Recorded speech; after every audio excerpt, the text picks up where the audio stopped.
Where did Michelada Mixels Cejas come from? Well, I mean, originally it started. It's crazy as it sounds because it started with a dream, like an actual dream. But my dream was to play pro. So out of high school, I went straight to Mexico. Yeah. That didn't happen. I got hurt. I came back. When I came back, I was really depressed because I was hurt. My dream didn't happen. Everything was out the door. I was just I came back. I was just partying, not caring about anything. And I had no purpose, because everything, my dream was to always become a soccer player. We originally started at my dad's restaurant, Fiesta Mexicana. So that's where we originally started. That's where I started preparing it. That's where I started making it. And that's where basically the idea was created. We just started doing it back in 2015. We started doing it as a hobby, seeing my dad grow, seeing my mom, run the restaurant and open up the business. And, my mom owns businesses as well. So I look at them as an example of seeing, they came into this country as illegal immigrants, and to be able to have what they have today, it's huge. And then what I did is I ended up putting a little booth outside my dad's restaurant. So I put up a puesto, and my mom had bought me a vitrina to sell fruit. Yep. So I was selling fruit, and I was embarrassed. At that time because my mom was like, I know a lot of people and stuff, and I'm like, dude, they're already thinking of me like as a failure because I didn't make it out there. They're gonna be like, this dude didn't make it professionally, and he came back to sell fruit. Like, I was never gonna get to 17, 18 products if I didn't start with one. And then from one, we added more flavors, and then we added more stuff. But I got laid off from my job, and I didn't have anything else. So that's when we really decided to mass produce. So I had got laid off. My wife had already stopped working. And to me, it was like, it's either all or nothing. It was hard because I was accustomed to selling 200-300 bottles a week. Mm-hmm. When I mass produced, my minimum quantities were 6,000 bottles. So to me, it was like, dude, I was afraid because I was like, but the only thing that made me believe in myself was like, okay, 6,000 bottles, I have 1 whole year to sell this shit. If I don't sell this in 1 year, because that's the shelf life, yes, then this isn't for me. So I was going into stores like, hey, my name's Jesse, this is my brand, give me an opportunity, I'm from Stock. In the back of the bottle, it says born and raised in Stockton. Mm-hmm. Yep. So I would show them like, you know what, give me a chance. Oh no, it's too expensive. I sell Clamato for $3. You're trying to sell me that? You're trying to sell me that for $5 and I have to sell it for $8? Like, you're crazy, bro. Nobody's gonna buy that. I'm trying to be the Louis Vuitton, the Fendi, the Gucci of the Michelada industry. You know what I mean? Because there is other brands coming out. And I'm not saying I'm the best. I'm not saying I'm the best brand. I'm pretty sure there's other ones out there that may taste better. But the hustle and ambition that we put behind the brand, that's not given. You know what I mean? You work for that, and you're out there pushing. You know what I mean? Because in the process, it's really hard. You know what I mean? Yes. Having to deal with family, with friends, with criticism, with people down, throwing shade on you. Just being in the public eye. Being in the public eye. Another thing that we're doing too that nobody knows about, we actually could talk about here. We're exclusive. Actually, nobody knows about this. After I got laid off, I didn't have no other option. So quitting wasn't an option. Either it was I found a way to put food on the table for my family, or we were gonna starve. You know what I mean? I know we had my dad's restaurant. We could go eat there every day, but that's also not an option. You know what I mean? At the end of the day, the moment I get with my wife and I get with my kids, I have to be the provider. I have to be the protector. I have to make sure that my family is right. And quitting, to me, it's quitting wasn't an option. Put me out in the snow and I'll go sell ice cubes to a snowman. So, what's up, raza? Welcome back to the Valley Vibes podcast. I'm your host, Roman. And if you drink beer or like mixed drinks, then I'm pretty sure you've seen in store or have maybe even tried El Cejas Michelada Mix. And I got a question for y'all. What is your favorite? Do you guys like the cups, the mixed drinks, the candy, or my personal favorite, the chamoy that pretty much goes with anything? And today on the podcast, we had none other than Jesse, the owner of El Cejas Michelada Mix. And Jesse, thank you so much for coming on the show. Thank you so much for blessing me with all the product. I was gonna say merch, but with all the product, I had a really after you left and after editing and rewatching this, you definitely impacted my life and just gave me a different outlook on things. It's okay to accept losses and pivot and change your direction in your life. From you thinking you're gonna become a pro soccer player to him losing his job, just unfortunate circumstances, and he was able to grow and prosper, and it's so motivating and so inspiring. I I got a big takeaway, and he also broke the record. I think this is the longest pod ever. So if you watch the whole thing, I love you because this is a long episode, but I definitely believe it's worth it. There's a lot of value in here for business owners or entrepreneurship, and yeah, guys, let me know what you guys think. Really, please, like, these are some awesome products. Not just because he's on here, but I drank and used them before we even collabed and made it happen. So, anyways, don't take my word for it. Look him up. All the stores. His social medias, everything will be down below. But without further ado, here's El Cejas, Michelada Mix. Peace!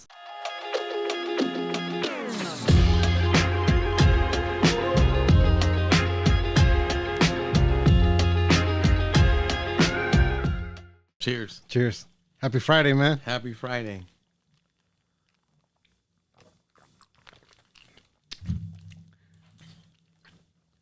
Jesse, How's it bienvenido, going, man? bro. Thank you. Micheladas El Cejas. Let me do that. Michelada Mix El Cejas is up in the house. Let's get it. Thank you, first of all. Thank you so much. You didn't have to. This guy brought me gummies, mix, cups, margarita mix, and, of course, your own Cali's Blood Mary mix. Yes. A little bit of everything, man. A little bit. I'm stocked for life. There you go. So, man, this brand, man, like, it's I want to go back to, I looked at your IG, man, and you said in the early 2018, you had a post on your, with the OG logo. Yeah. Saying best Michelada mix in California. Yes. And look at, we're in 2013. Yeah. And you made that happen. No, yeah. It's crazy, man. How did that come to be, man? Where did Michelada Mix El Cejas come from? Well, I mean, originally it started. It's crazy as it sounds because it started with a dream, like an actual dream, and it was just an idea of me creating a Michelada mix, and we originally started at my dad's restaurant, Fiesta Mexicana. So that's where we originally started. That's where I started preparing it. That's where I started making it, and that's where basically the idea was created. But the whole concept was literally from a dream that I had, where we were at a party and we went to go buy beer and stuff, and somebody wanted to make micheladas, and they were like, "Hey, what about we buy the clamato, buy the lemons, buy everything that we need to make it, and make some micheladas when we get back." So in my dream, I don't see any faces or nothing. I just hear voices. Yeah. So we get to the party and we have all the stuff. Nobody wants to make them. So somebody in my dream says, "Hey, what about if somebody would create, a mix and the blends with everything already needed to just simply add your beer?" Yeah. So the next day I woke up in Chinga and I fucking started creating stuff at my dad's restaurant.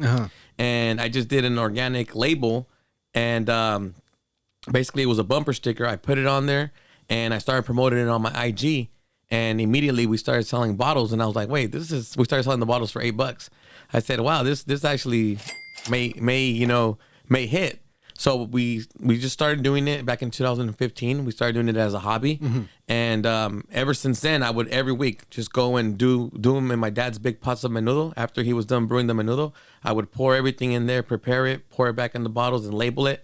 And 2023, and now we're here. Consistency. Yes, that's key. Did you tell your friends? Did you post it on social media? Yeah, we posted it on Instagram, and then. So we named it El Cejas because the girl that cuts my hair, she would give me that nickname. So I was like, what could we name it? Yeah. So we just put it, Michelada Mixels Cejas, which was in the first logo. It was a blue logo with two little eyebrows. So basically, we just did that. It was a little bumper sticker, and I promoted it on my Instagram that we had micheladas available. And I remember, I think that day we sold like 40 bottles or something like that. On your first day? $8. Yeah. So it was on the weekend, and I was like, okay, so I made more in one day than what I was making, working at my job at that time. So I was like, okay, this may be something good. You know what I mean? Yeah. So basically we continue to keep, consistency. Every week we'd make them. I remember we would be at parties and my dad would call me, hey, ya se acabaron. And I would leave the party and my girl would be mad, like, hey, dude, what the hell? We're at a family party. What are you going to... So I was like, no, people are asking for this. You know what I mean? I got to go make it. She's like, no, you don't. Like, just let it be. And I would be like, no, I got to go. So I would go and just, make them and make sure the customer was happy. Hey, bro, that's some serious dedication. The whole leaving the parties, the whole staying up, the consistency. Because some people, they get paid one time, cool, and then they drop out. Yeah. But you wanted to keep it going. I have a question. Were you hungover in that dream?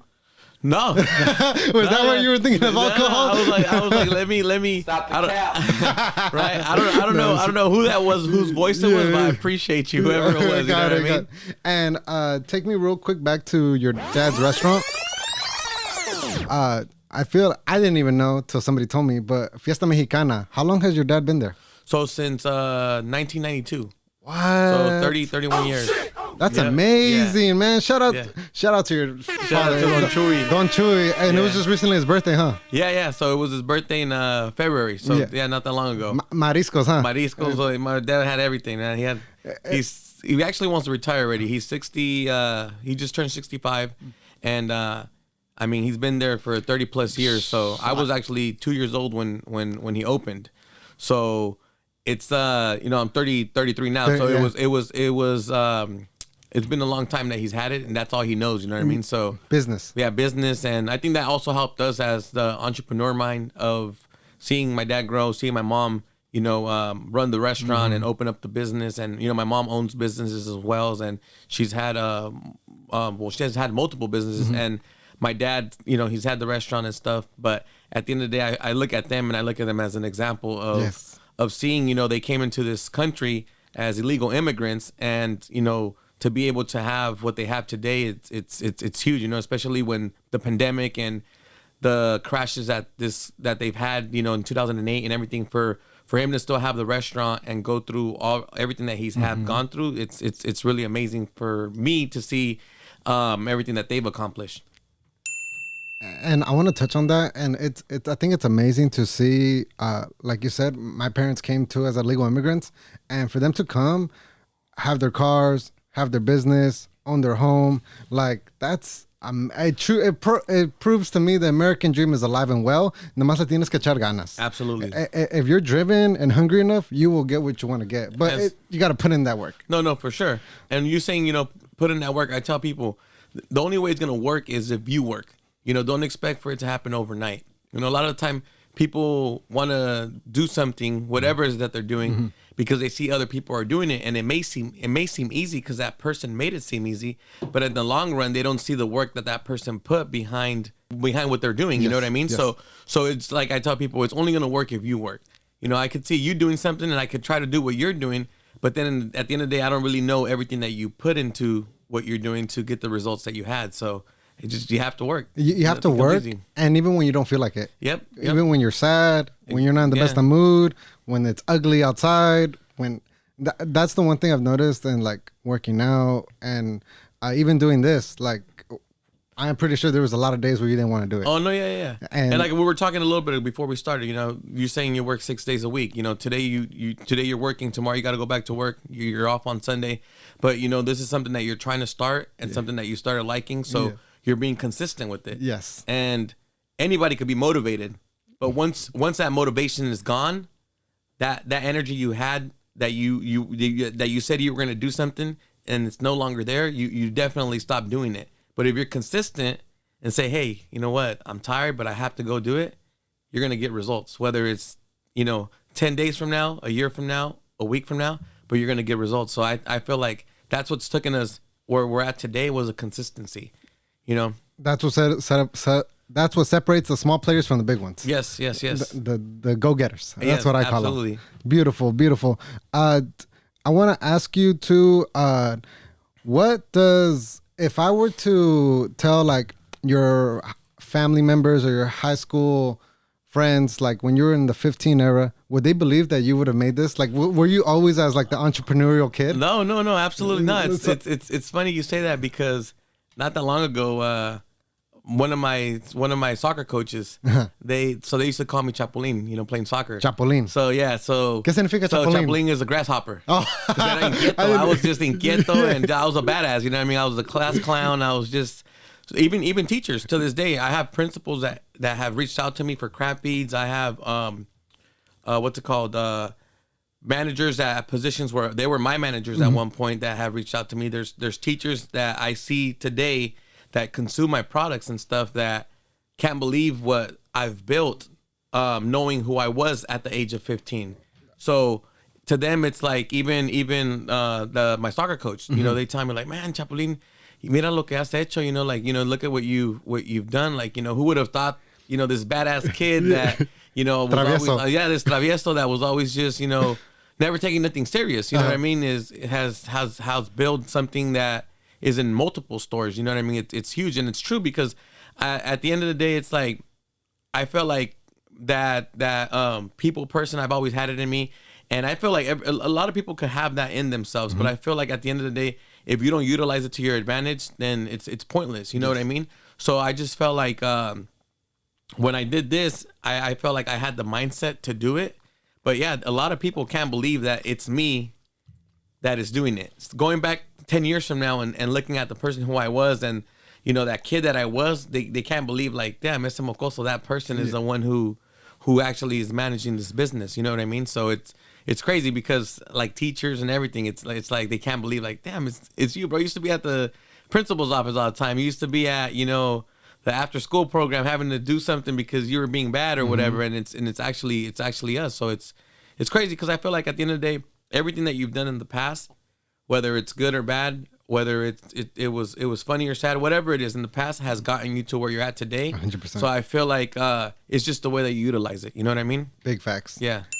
There's always two ways to react to whatever situation. Yeah, no, for sure. Positive, negative, or just stay neutral. Yeah. And ahí te quedas. Yeah, absolutely. I take me back though to before this. What were you doing? So before this, so I was playing soccer as soon as I got out of high school. I went to go play soccer. I was playing soccer in Mexico, and where in Mexico? In Zapopan. Zapopan. Yeah, so in Zapopan, Guadalajara. So it was with a team called Tecos. Tecos. So yeah, they're no longer in the first division. They went down, and so I was playing over there. I was almost out there for a little bit over 6 months. I was in Mexico for almost a year because I was in different places playing. But then I was there the longest in Guadalajara.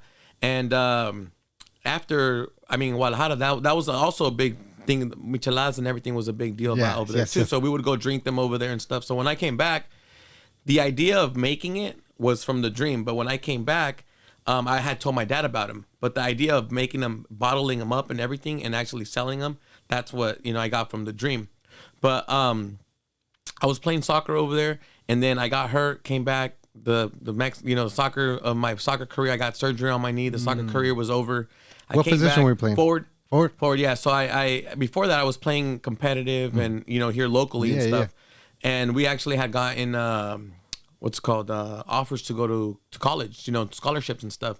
But my dream was to play pro. So out of high school, I went straight to Mexico. Yeah. And excuse me. And that didn't happen. I got hurt. I came back. When I came back, I was really depressed because, I was hurt. My dream didn't happen. Everything was out the door. I was just, I came back. I was just partying, not caring about anything. And I had no purpose, because everything, my dream was to always become a soccer player. And you were 20, 21? At the time when I came back, I was going to be 20. 20. So I was going to be really 20. Young. Yeah. So I was like, okay, everything's done. And then having to come back and having so many people believe in you that you were going to make it. And when you come back and they tell you, oh, what happened? Oh, no le hiciste. O ahí viene this, you come back feeling fracasado, that you failed. So it's like sometimes you don't even want to run into people. You're afraid of running into people because they're like, oh, bro, once you're in Mexico, you didn't make it. No, it didn't work out. So it's like, oh, no. So it's like that guilt of yourself and that self-conscious of you knowing that you didn't accomplish what you went out there to do. It was at that time it was a matter it was a failure to myself, you know what I mean? And then after that, my mom was trying to find me jobs, trying to find me. I was helping out my dad at the restaurant and just trying to find how to get monies here and there, but it was nothing consistent. And then I did get some, I was working at a bank and then I was working at Blue Shield. I hated it. I hated working for corporate or it was customer service. I hated having to deal on the phone talking to people and I just said that, this isn't for me.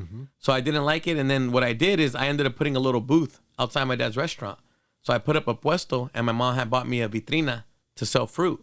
So I was selling fruit. A vitrina is one of those carritos, right? Yeah. So I was selling fruit and I was embarrassed. I was embarrassed at that time because my mom was like, you know, I know a lot of people and stuff, and I'm like, dude, they're already thinking of me like as a failure because I didn't make it out there. They're gonna be like, this dude didn't make it professionally, and he came back to sell fruit. Like, you know, what the hell? You know what I mean?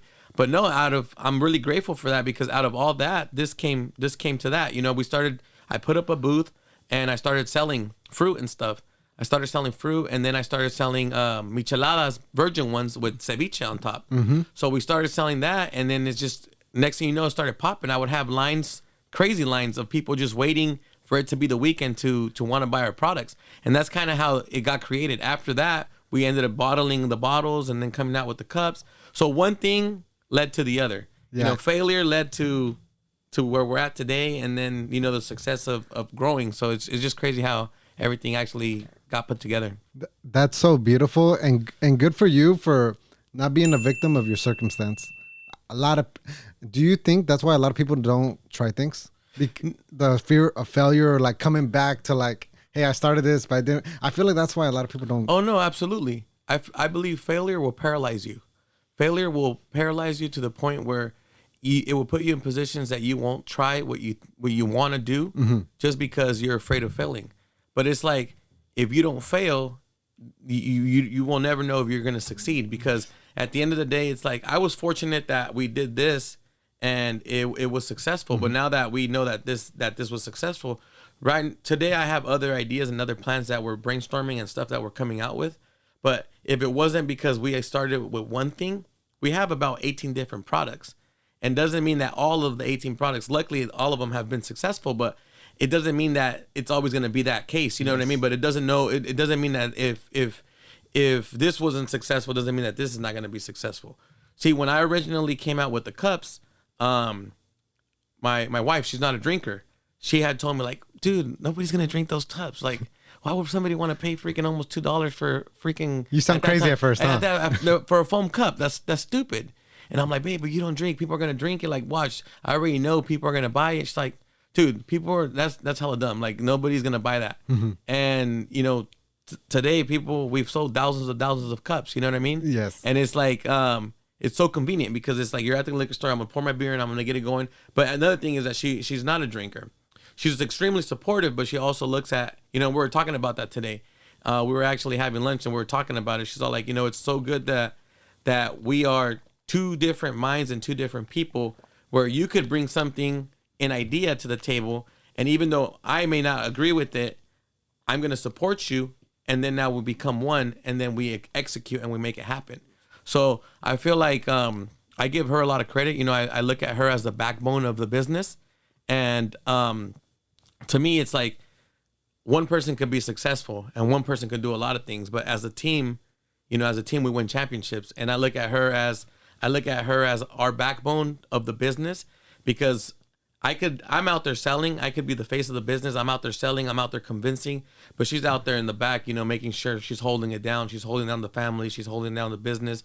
And I'm extremely grateful for her. And I see all these rappers and all these famous people talk about, you know, in order to be successful, you need to have a bad woman besides you. You know what I mean? And I don't mean bad as a bad person, but I mean someone who's gonna hold it down and have your back. You know what I mean? So she's my Beyonce.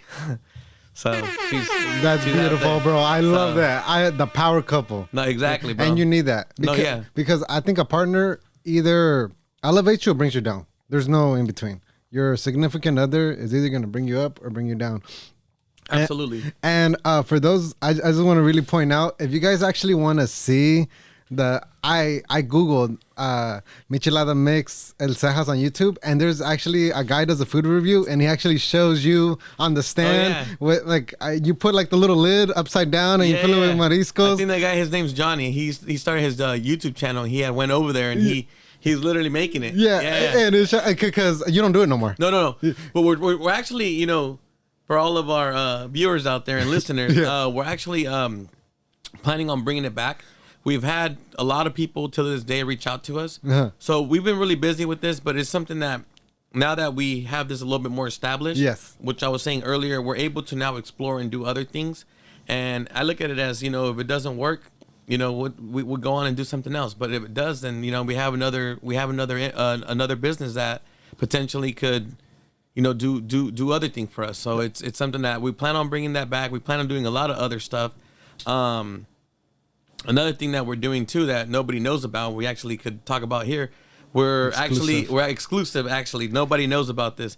Where we're living at right now, we just moved in, and nowhere in that area is there's meat market. So we're planning on opening up a meat market, and it's gonna be called El Cejas Meat Market. What? That's crazy! You heard it first here. You got the exclusive, guys. You heard it first here. Man, thank you. Which we actually have the logo right here. What? We're gonna definitely. I'm gonna show this. I don't know how. They just brought it to us. I just got it this week. Wow, this is amazing. Something I want to tell the people out there also listening.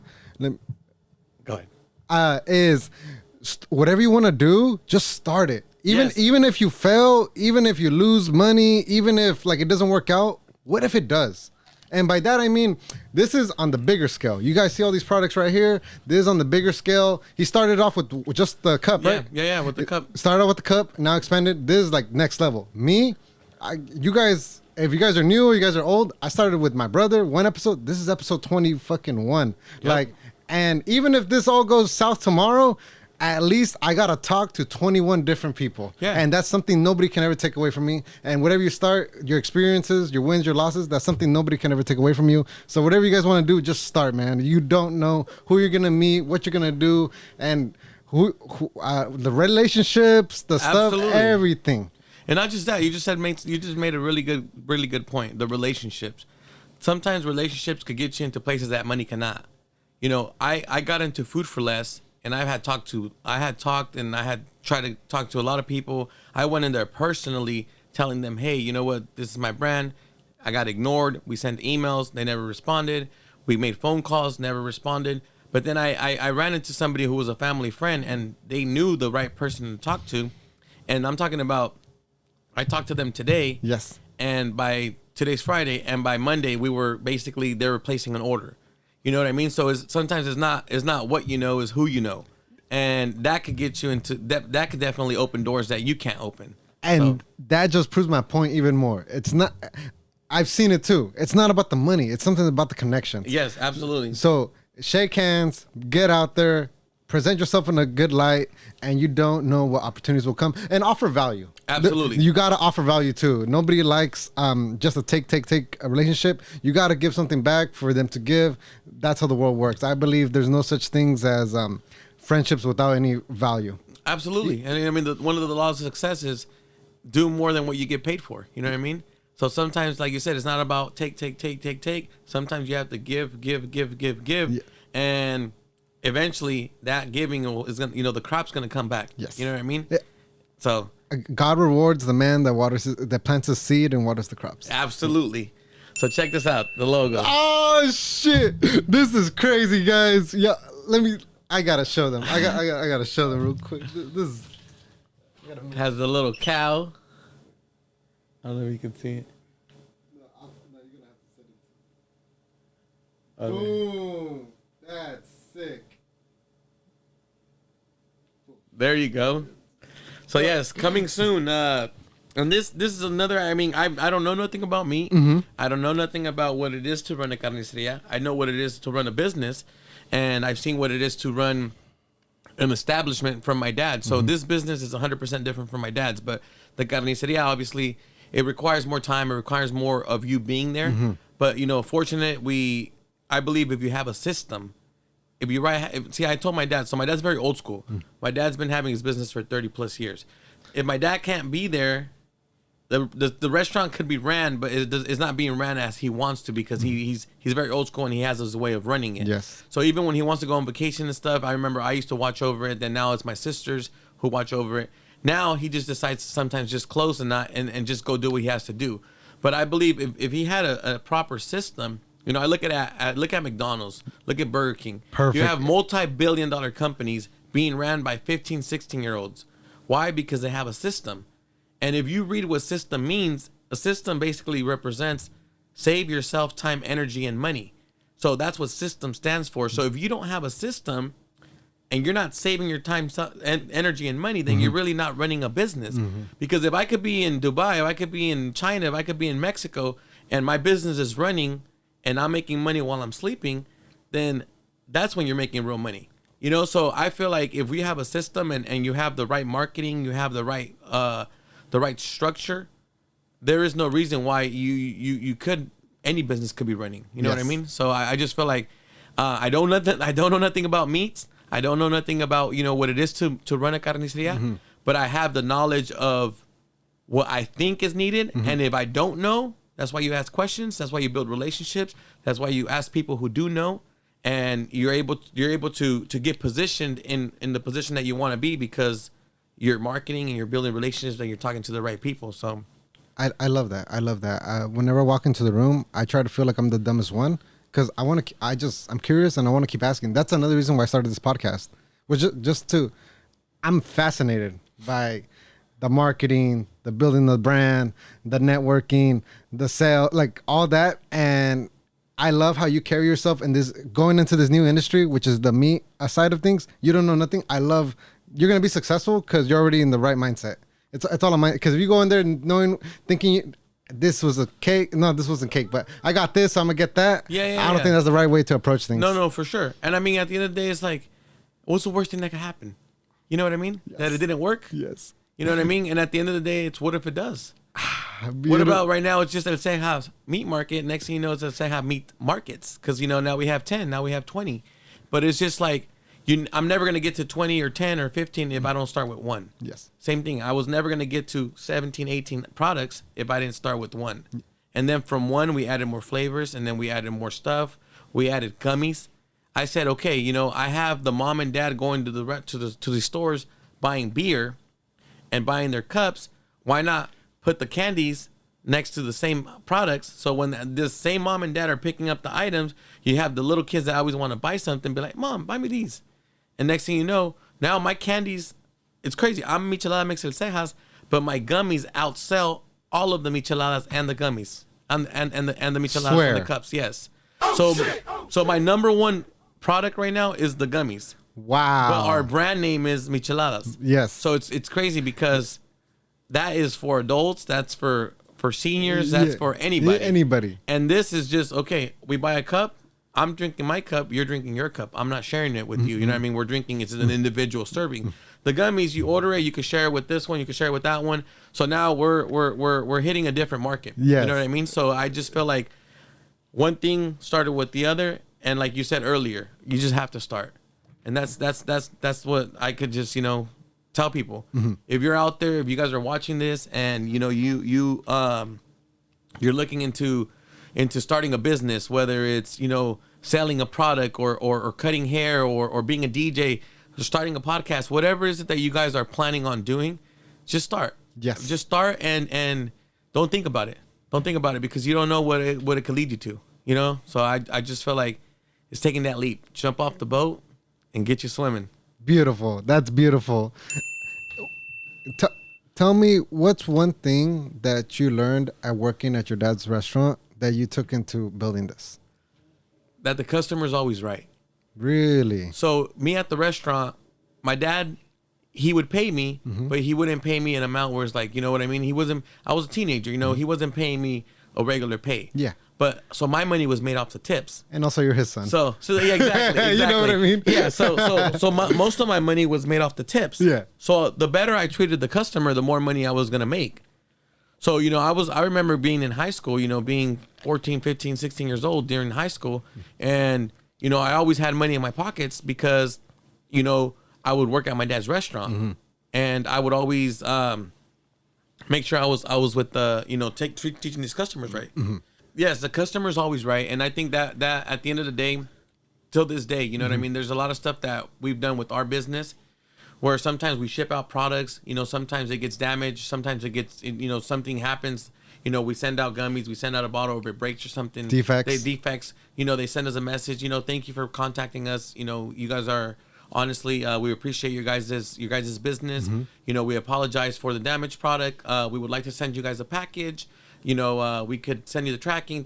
So I learned a lot of that in my dad's restaurant, you know, because at the end of the day, customers want to feel special. Yes. And there's places that I've gone to eat before where the food may not be the greatest, but the customer makes you feel welcome. So, you know, I would go and, you know, a lot of the times there would be tables with 6, 7 people. and I would get there and I would take their orders with no pin pad. You know, I would basically in my memory. Oh yeah, da, da, da, da, da. And they'd be like, are you sure you're gonna remember that? I was like, yeah, no, for sure. I would come back, everything would perfectly be fine. So that would to be a bit to them that would be impressive. Yes. And then I would if sometimes people would go in there with coming out of work, they still had their name tags. I would call them by their name. Oh, algo más Maria, and they'd be like, oh dang, this person, how does he know my name? And I'd be like, oh, it's on your name tag, So it's very important to make people feel special. So there was times that regular tables that would normally tip the other waitresses, $4 or $5, they were tipping me $20, $30. So it was like at the end of the day, I looked at it as if I was able to make, at 14, 15, 16 years old, being able to make, I don't know, $150 to $200 in tips, it was like, holy, that's a lot of money. So I feel like the customer, same thing at my dad's restaurant. Oh, the food's cold, we apologize. Let me, bring you another plate. Let me do this. Let me do that.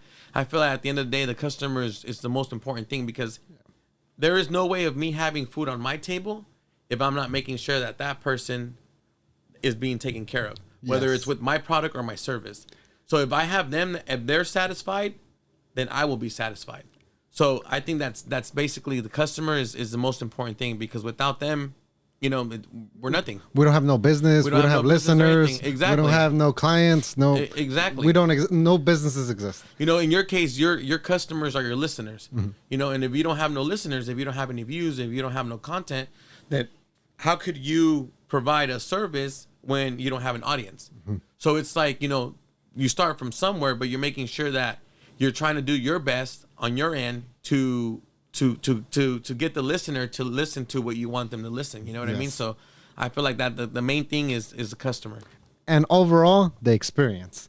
People always, our feelings, we're very in touch with our emotions. So as soon as we leave a spot that we paid for, how do we feel? Are we happy? ¿Valió la pena, sí o no? That's what my parents always do. Even because they're old school Mexicans, they don't spend a lot, but sometimes when they do, they're like, hey, you know what? It was a bit pricey, but I had a good time. Or, hey, you know what? Nah, no valió nada. Like, overall, make sure your clients have a good experience. Absolutely. I love that you said that.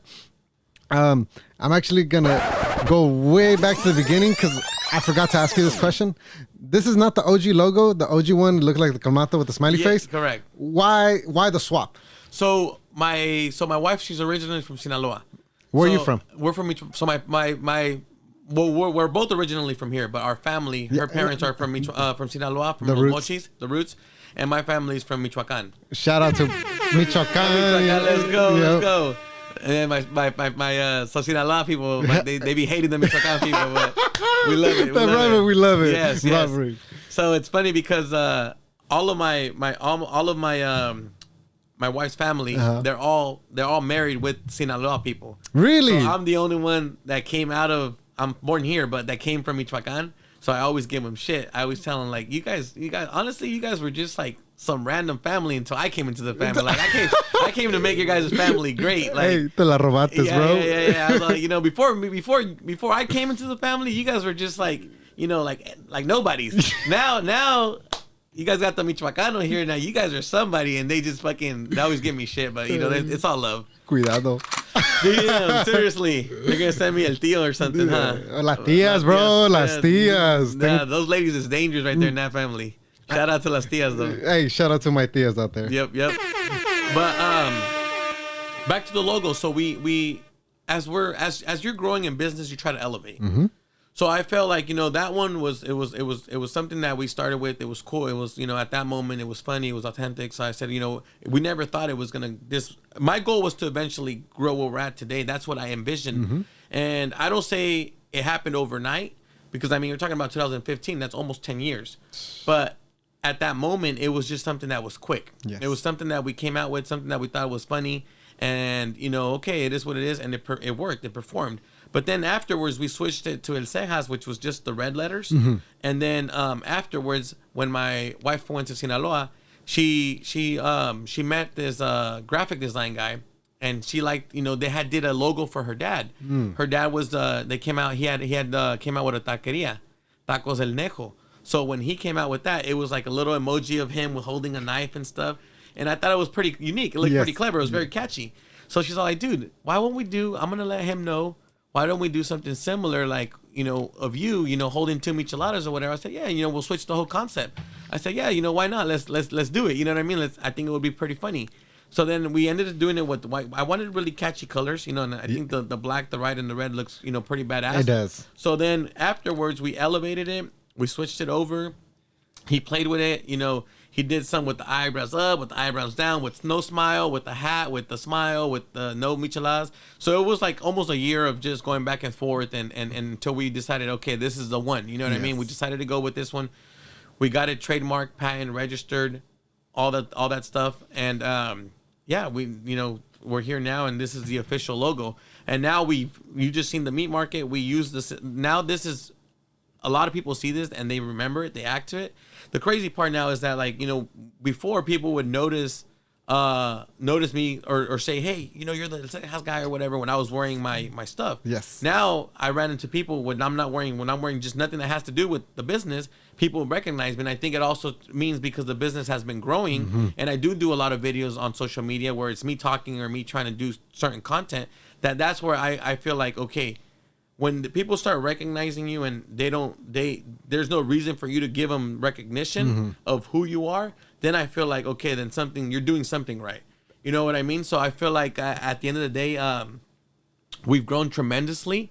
And I just feel like a lot of times it's not what you do, is how you do it. You know what I mean? And I feel like everything, and that's where I'd say my wife comes involved, because she's always about elevating. Like, I can have an idea and she'll be like, okay, I thought it was perfect. I thought it was a run. But she'll come and say, okay, you know what? If we add this and we make it look like this, I think this is going to make it better. And it is. And then I sometimes hate her for that, because I'm like, dude, you just let it be. You know what I mean? Like, you always trying to put your 2 cents in it. And at the end of the day, is not that I'm like, trying to throw anything on her, but it's just like, I do sometimes feel like, okay, this is the best way it could have been. And then sometimes she puts it in and she's like, I was like, okay, then I got to give her credit. Yeah. She just made it 10 times better. You know what I mean? So I just feel like, yeah, that's where the logo came in. You know what I mean? We switched it and it's more catchy, more professional. Yes. We're able, now, luckily we've been on billboards, we've been on, we sponsor events and stuff, and I just feel like it looks very professional, very nice and clean. Yes. And having the other one would have been like, what the hell, you know what I mean? Aesthetically pleasing. Yes. Very nice, uniformed, very nice. Yes, thank you. A great point I want to point out there too is, like, I'm so happy you started when you started and you didn't wait to perfect everything. That's another thing. It's back to what we were saying, is just start. Imagine how long you would have postponed it or waited if the label's got to be perfect, the bottle's got to be right, the logo's got to be nice. Like, I think start and then you keep going, going. Absolutely. And then with everything you do, you tweak it and you could build on it. No, for sure. And you have a really good point. The thing is, a lot of the times that people want to start when things are going to look nice, when the grass is green. Perfect. And at the end of the day, you have to understand that the dirt and the weeds and all this other bad stuff, the rain and all this other stuff and I'm referring to these things as things that happen in life. People want to start when everything's looking nice, not knowing that all these weeds and all these tumbles and all this other stuff is what's going to make your business strong, because at the end of the day it's the struggle that gets you to where you're at today. And it's like, at times I did the label and at times, like I said, I didn't want to go and do this stuff, but it was like the struggle of me really wanting to get something going. Yes. I had to do what I needed to do to get where we're at today. And it's like the consistency where we're talking about is, it's so easy to be motivated, but consistency is what's going to take you a long way. So that's where it was at. And I got a lot of my I actually learned this on going back to, what was it called? Quick shout out to Los Chingones podcast, where you've done a podcast with them before, right? Yes. Shout out to them, by the way, because I learned that you actually got to mass produce, which was a really big jump for you because you couldn't keep up with demand, right? Correct. Walk me through. I love the videos that you uploaded of you actually in the factory. Yes. How was that for you? Like, kind of walk me through the experience. Well, that was huge. So, I originally was making the bottles at my dad's restaurant. So I have content and videos when I originally started where I would make everything in this big pot. So I would squeeze lime juice. I even had at one point My dad would open at 8 in the morning. It got to the point where I had hired his own cooks to go and help me squeeze lemon and bottle and put bumper stickers. Wow. So it was like, I would tell my dad, hey, give me the keys. I'm going to come in at 6. I know you open at 8. It gives me 2 hours to do what I have to do to be able to get my bottles produced. Mm-hmm. So it was crazy because it literally started me pouring and squeezing one by one. So me walking into a factory that, I was accustomed to making, let's just say 100 bottles a day, mm-hmm. max, to walk into a factory who is now producing me 7,000 bottles in 1 hour.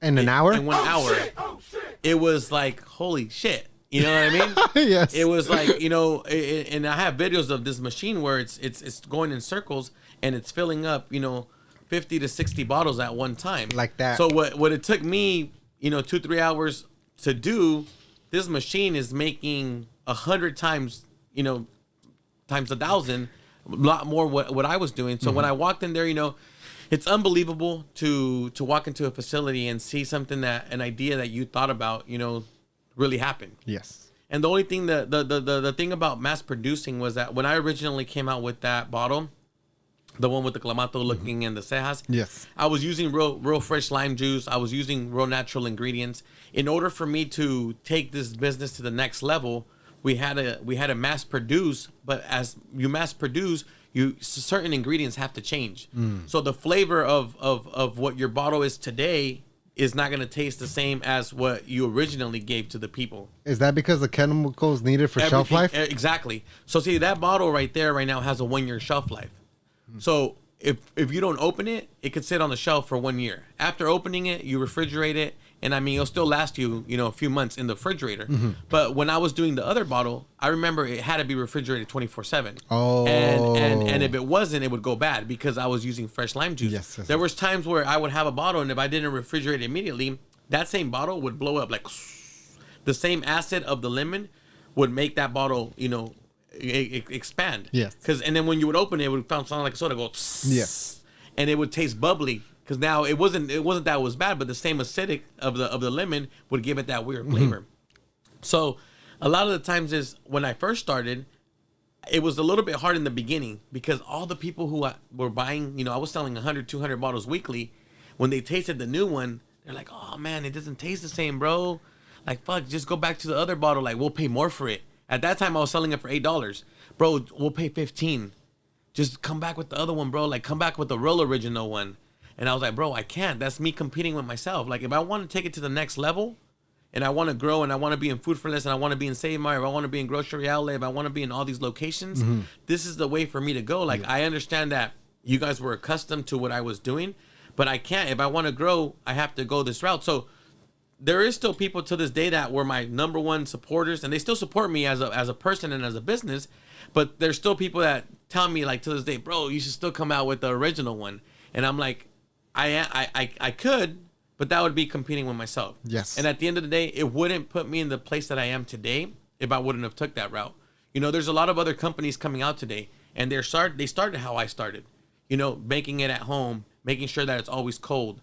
But if you really want to take it to the next level, that's the only way of going about it. And to me, it was a little bit. It was hard because I was accustomed to selling 200-300 bottles a week. Mm-hmm. When I mass produced, my minimum quantities were 6,000 bottles.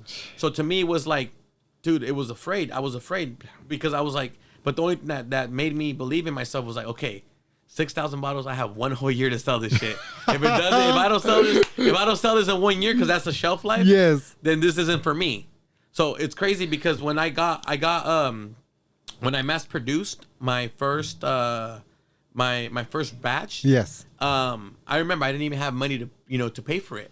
So it was a couple of thousands of dollars that I had to pay. And credit cards? No, so yeah, we had a credit card. So we had a credit card, and I told my wife, you know what, we're gonna use this credit card. We had a credit card for like 16K or whatever. Mm-hmm. And it was basically we needed more and that to actually make it happen. But luckily we ran on a Friday. And I had to go sign off to make sure the taste and everything was good. So we ran on a Friday, and at that time I had a truck. So I was able when we ran it, you have to wait a couple hours because that's made with hot. It's made out with heat. That's what makes it get pasteurized and everything. So at that moment when we were done running, they allowed me to take one pallet. So the company who basically produced it for me, the accounting team was already gone and nothing. So they allowed me to take it. So I took the pallet, and that same Friday I got back and I basically sold that shit in 2 days. What the So heck? I sold almost 1,000 bottles in 2 days. I was going into stores like, hey, my name's Jesse. This is my brand. Give me an opportunity. I'm from Stock. In the back of the bottle it saes born and raised in Stockton. Yep. So I would show them like, what, give me a chance. Oh no, it's too expensive. I sell Clamato for $3. You're trying to sell me that? You're trying to sell me that for $5 and I have to sell it for $8? Like, you're crazy, bro. Nobody's gonna buy that. But just give me an opportunity. If it doesn't sell, I'll make sure that I'll give you your money back. Just show support. So I luckily I these mom and pop stores, these mom and pop liquor stores, they gave me the opportunity. I remember I went and I sold 660 bottles literally in 2 days. I went out there and sold it. So Monday, when it was time to pay for that, I already had collected a couple $1,000s to just flip it. And just from there, that's the rest is history. That's dope, bro. That's hella dope. And also, your tia was one of the first people to put you in the store? Yeah, so she actually owns a liquor store in what's it called? In French Camp. It's called J&L Deli. Oh, por aquí está. No, in French Camp. Going that way. My bad. Yeah. I don't know. Yeah, you're thinking about Campo probably. Yeah. Campo, my bad. French. Yeah, French Camp. So she gave me an opportunity to. So she used to sell different brand of cups. So she sold a different brand of cups, and she gave me an opportunity to. She's like, you know what? I'm gonna stop ordering the other ones, and just bringing yours. So what she started doing was everybody who would buy a tall can, she would give them a free cup. So she had about like 20 cases of cups. And then she's all like, hey, it was like a couple of days passed by. She's like, hey, I need more cups. And I was like, dude, what the hell are you doing there? Are you giving them away or what? She's like, no, I actually am. I said, well, why are you giving them away? She's like, because I'm telling them for every tall can or kawama that they buy, I'm giving them a free cup. She's all like, you know what happened? That week, let's just say I typically sell, an example, $10,000 of beer a week. She's like, I had sold like $20-something thousand because she was giving them a free cup that costed her $1. Yeah, double in sales. So now people were like, okay, I'm gonna buy a free cup. Get a free cup, but I bought a kawama. So now she was selling kawamas left and right, So it was a smart tactic of her. Marketing move for sure. Yeah, definitely. And then from there, we just started growing and getting into other stores. So yeah.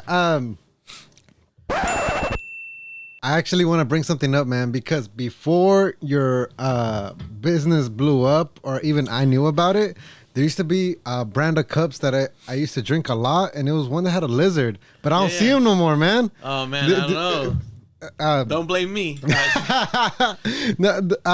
Competition and like being like because you have a lot of shelf space. Any store I go to, you're there. How did it feel though, getting rejected? I would imagine it happened a few stores, no matter how. Yeah. No, there's rejection is. I look at it as that, and I'm glad that you brought that up because going back to my wife, she's told me multiple times, I'm glad that you're out there on the field and not me, because the way that you are and the way that I am, if you're gonna be disrespectful and tell me like I don't want your product and be rude, because people are rude, I would be like, okay, go fuck yourself. Like I don't need you to sell my shit. And to me, it was I wouldn't take no for an answer. I don't look at no as no. I just look at it not right now. So if you're closing the door on me today, like I walked into stores, and sometimes it's true what my boy Chicharito says, el enemigo de un mexicano es otro mexicano. So I would go into that's so true. I would go into Mexican stores. I would go into these other mom and pop stores, and majority of stores are owned by Middle Eastern people. And these people are nice. Hey, buddy, come in. Super nice, super welcoming. If they don't understand your language, they understand money. This is gonna cost you $1. You're gonna sell it for $2. You're making 50%. You're making 100% profit. So they understand numbers. People lie, numbers don't. So to them, it's like it makes sense. It makes money. But I remember going into Mexican stores and they didn't believe in you. No, they didn't believe in me. I remember one time, a guy looking at my product, literally like this, and he's all like, "¿Estás loco o qué?" Like straight up. ¿Tú crees que la gente va a pagar $8 por esta porquería? like that.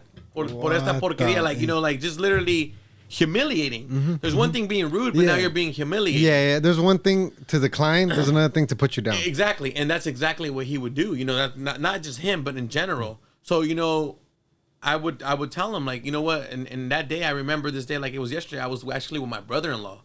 And my brother-in-law, who is my wife's brother, he told me, like, hey, bro, let's just go. You know, fuck this. Like, we don't need this. You don't need this shit, bro. Like, fuck him. You know, you're selling your product down the street. Like, why are you so bad trying to get it in here? Like, if somebody doesn't want to buy it here, they'll just go walk down there. I said, no, bro, that's not the problem. I said, my goal is to be in every store in every location possible. I said, so this to me is a challenge to me. It's not even about the product no more. It's about the potential in me knowing that I could bring it in. You know what I mean? It's now it's like a reto. Now it's like a competition with myself that I allow. I'm gonna do it because I say I'm gonna do it. So I remember that day that guy didn't want to. He literally told me, hey, you know what the hell? It was for the Michelada mix. He's like, nobody's gonna pay $8 for this shit. He's like, nadie me va a pagar $8 por esta porquería. And then I told him, I said, well, you know what? Honestly, I said, and I showed him the numbers. Of sales? Of sales, yeah. Oh, okay. Of what we have, how many bottles that we had sold. I had all these invoices. And I said, well, you know, I was like, no, pues es chistoso que menciona esto. Le dije, porque mire, toda esta gente, toda la porquería que han comprado. And I showed him like that. So I showed him like that. I said, so I told him, no sé si ahorita es la temporada de comprar porquería, porque esta porquería le está generando mucho dinero a las tiendas. Le dije, no sé por qué se expresa de esa manera. Le dije, pero ¿por qué no me da la oportunidad? Le dije, ¿por qué no me da la oportunidad de traer mi porquería a su tienda? Y si no funciona y si no se vende, yo vengo personalmente, recojo mi porquería y la tiro a la basura. So he's all like, you know what? All right, man, I'm sorry. I'm going to give you a chance. You know, go ahead, bring it in. So my brother-in-law was like, dude, you fucking just really... So I was like, okay. Flipped. So I said, at that time, I said, okay, so you could buy a case for $60 or you could buy 5 cases and I'll give you one for free. He said, okay, well, let's buy the 5 cases and give me one for free. I said, okay, it's going to be $300. He wrote me a check. I set it up for him.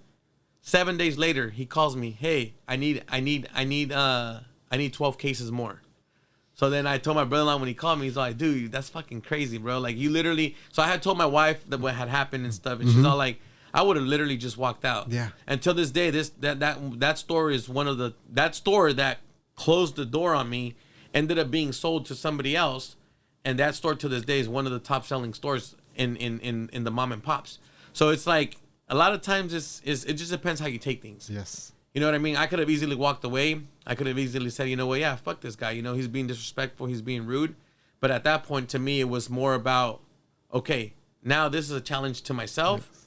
I need to control my temper. I need to control my emotions, because the emotions could screw you over. Screw you over. You know, I could be happy. I could be sad.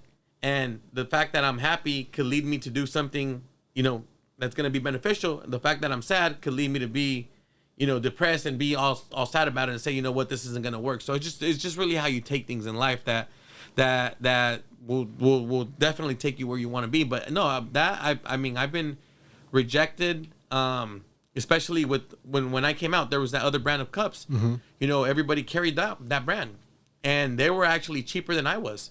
You know, they were selling the case for about $5 cheaper than me. So as a business owner, it makes sense for me to buy something that I know is already selling. Why am I going to buy something? You're coming to present something to me that I'm already selling, even though it's a different brand. To these store owners, it doesn't matter to them. It's just, to them, it's about numbers. It's numbers. Yeah. Exactly. You're cutting into my profit. Yeah, it's exactly. Business. It's business. Yeah. So if I'm buying 100 cases at $5 cheaper, I'm making $500 more for myself. Mm-hmm. So why should I buy your brand? Yes. So when they were seeing, till this day, you could go to Food for Less, and there's a different brand of cups there. They have them at one point. They have these cups, 4 cups for $1. Giving them away. Yeah, giving them away. And we run the numbers. I run the numbers with the buyers. And for example, for 4th of July, my cups outsold them, even though they were, so they sold, for example, they had sold like 600 cups. Yes. Which if you divide it by 4, it was like $140 or something like that, what they sold. Mm-hmm. And then my brand sold like $800. That was for the week. So you're talking about people, they spent almost double for buying just one cup when they could have bought 4 for the same price. Yeah. They could actually bought 8 for the price of mine. So it's like, it's like I tell people like numbers don't. So it's just, I believe also another thing is that we've established a marketing, you know, the brand and everything. We originally started with foam. We switched it over because we got into the Santa Cruz and Monterey, and they don't accept foam. It has to be because they're close to the water. Yeah, so it has to be plastic. So at that point, to me, it was cheaper to switch everything to plastic. And I think these cups are pretty cool. I mean, once you wash them, you can use them as a souvenir, and you could just put your Kool-Aid in there, or, you know, pour whatever. So I just feel like it was a change that we needed to do. But I just feel like at the end of the day, it's the brand. It's the brand. You know, you're. I look at, like, you know, I'm trying to be the Louis Vuitton, the Fendi, the Gucci of the Michelada industry. You know what I mean? Because there is other brands coming out. And I'm not saying I'm the best. I'm not saying I'm the best brand. I'm pretty sure there's other ones out there that may taste better. But the hustle and ambition that we put behind the brand, that's not given. You know what I mean? You work for that, and you're out there pushing. You know what I mean? So, like I said, at the end of the day, it's just in general for whatever you do. If you're out there hustling and you're out there trying to do good and do it, you know, with value and with the right ways, you know what I mean? There's no reason why whatever you're doing shouldn't work. 100%. And if it makes money, it makes sense. Absolutely. How many stores are you in now? So right now we're currently in... not the exact amount, just over... Yeah, no, so we're over 2,500 stores. 2,500? Yeah.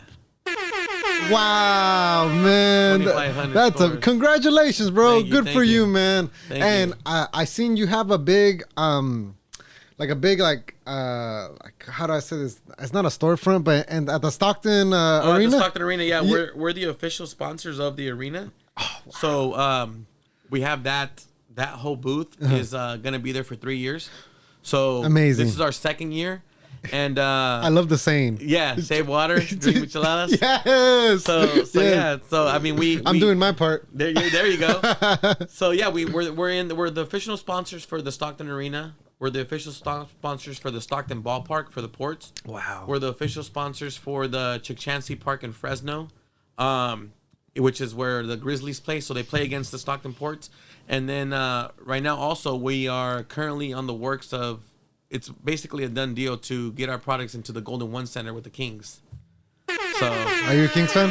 I don't like basketball. So I'm not. I'm just a soccer. I'm just your Mexican typical soccer. I love your honesty. So I mean, don't get me wrong. I watch basketball and I do watch soccer because my friends, all of them watch it. Mm-hmm. So I mean, right now with the Kings going to the playoffs, it was a pretty big thing. Yep. And I have a friend of mine, and he was a big Warriors fan. So he actually took me to Warriors game and stuff when they were like, and I'm talking about he's a real Warrior fan when they were like on a losing streak and everything. So he's a real fan. He's a real fan, yeah. Okay. So I remember like he took me to the game, so he would tell people like, oh, you know, Jesse's a Warriors fan, you know, he could be one because, you know, I took him to games and stuff, so I would just go along with it, you know what I mean? But in general, I can't say that I'm a real fan for football, for soccer, for soccer, yes, but for basketball or any other sport. So I'm just your typical Mexican soccer fanatic. También yo soy bien paisa. Makes two of us. What's your favorite soccer team? Chivas. Chivas? I just got back from Guadalajara. I went to go see the final. Really? I was out there. They freaking lost. They were winning 2-0 and man, they lost. Anyway, I tell my wife it was the best experience of my life, and she's all like, dang, so I guess all the trips we've gone to don't mean nothing. I was like, no, I just, you know, that's not how much I love soccer, but. Yeah, she was probably saying, stop the cap. When you said that. Yes. She looked at me like, what the hell? Hey, nah, man. I don't even like, even the Mexican league, I don't keep up with it. I just like international. Yeah. Pero Estados Unidos, ahorita contra... Panama. But hopefully Mexico brings the dub. Hopefully, man. But Mexico también, man, me anda fallando. Yeah, so. no, yeah, they're both. And let Panama win. Let's see. We'll see. Take me. I have actually, since you brought up the marketing and all that, man. I want to go to. You post a lot of videos of yourself. Obviously, you are the logo. But you're also it looks like you're very comfortable and confident in the camera. Did that come naturally, or do you just shoot a lot, or they would just putting in the reps, it got easier? So it just got easier. I mean, even till this day, I mean, sometimes like, you plan on saying you're going to say something. Mm-hmm.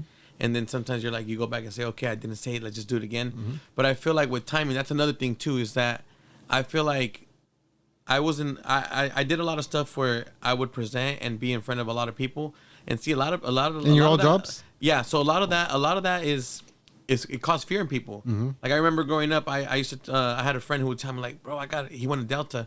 He's like, bro, I got a presentation coming up. Like I can't stand up in front of people. Like it makes me sweaty. It makes me nervous. It makes me, it's scared. People are scared to talk. Yes. And I say, you know what, you just got to let it be, and I feel like that's also what's led us to a lot of success, because I would walk into these stores not knowing these people. You know what I mean? Sometimes these people are in there, they're fast. They just want to, they want to go in and out. They don't have time to talk. So I felt like the way of approaching people and the way that you speak is because it's not what you say, is how you say it. You know what I mean? I could go in there and tell you like, hey, bro, come on, get this product in there. But if I don't even know how to approach you and I'm nervous and I don't even know how to, to get your attention, then how am I even going to sell you something if I don't know how to do that? So I feel like at the end of the day, I was going in there not even selling this. I was selling myself.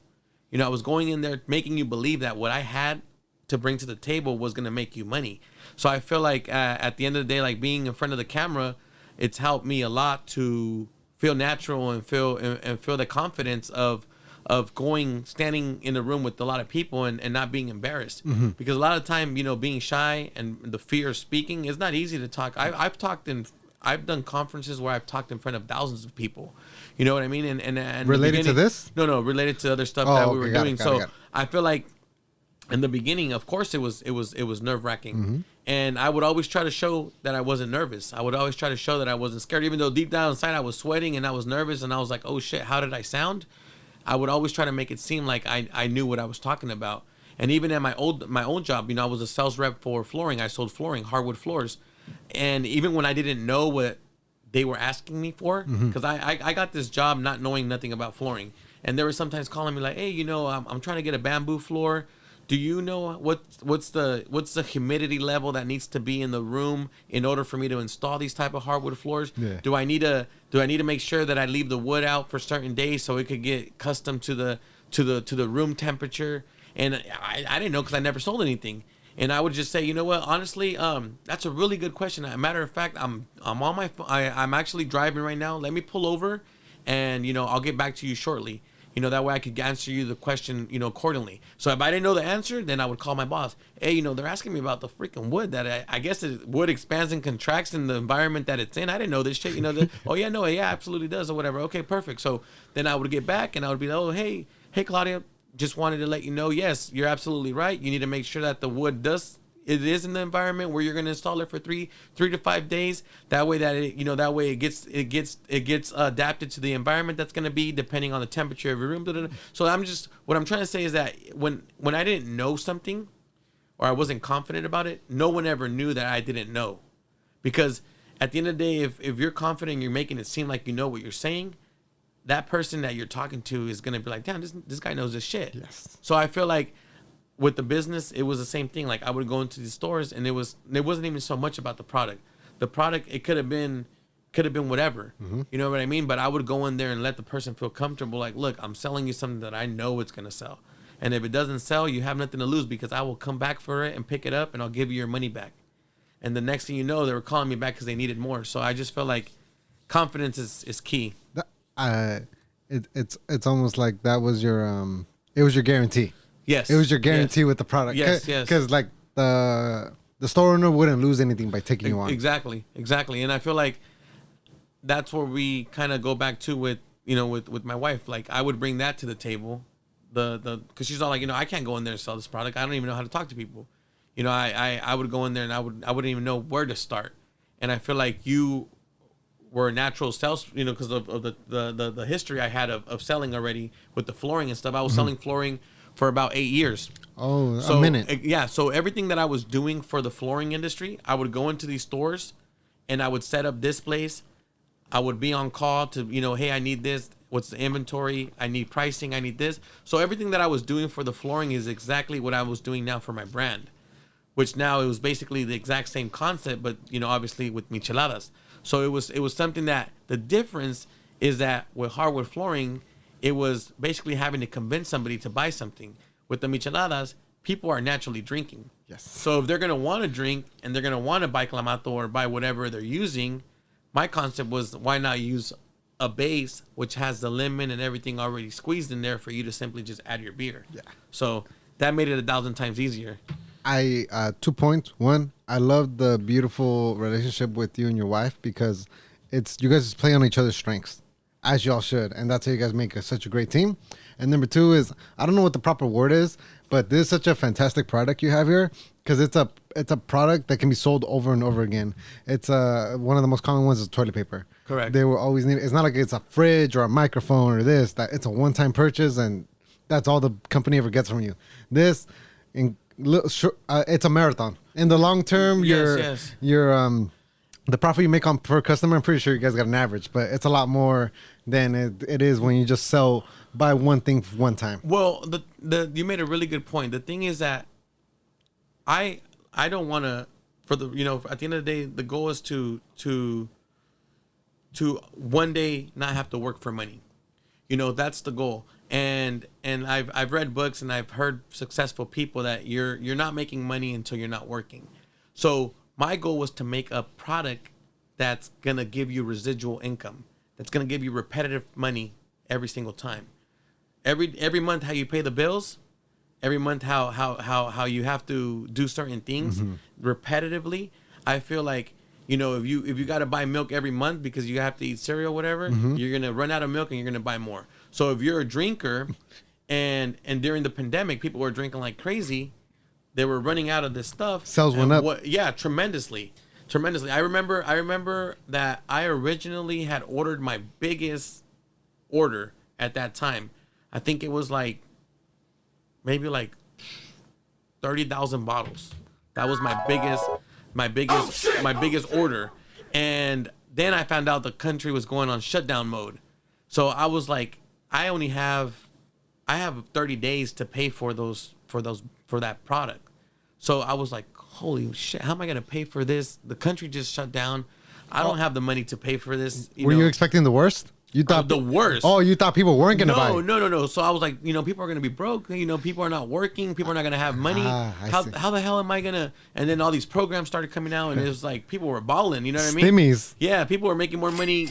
At home. Yeah, so it was like it was a blessing in disguise. Yes. Where I was like, our sales went up tremendously, and people were just at home kicking back, drinking, and it was something that people were running out and they were buying more. People were running out and buying more. So I feel like the thing for example, with the cups, it's a one-use thing. Yes. I'm gonna finish this today.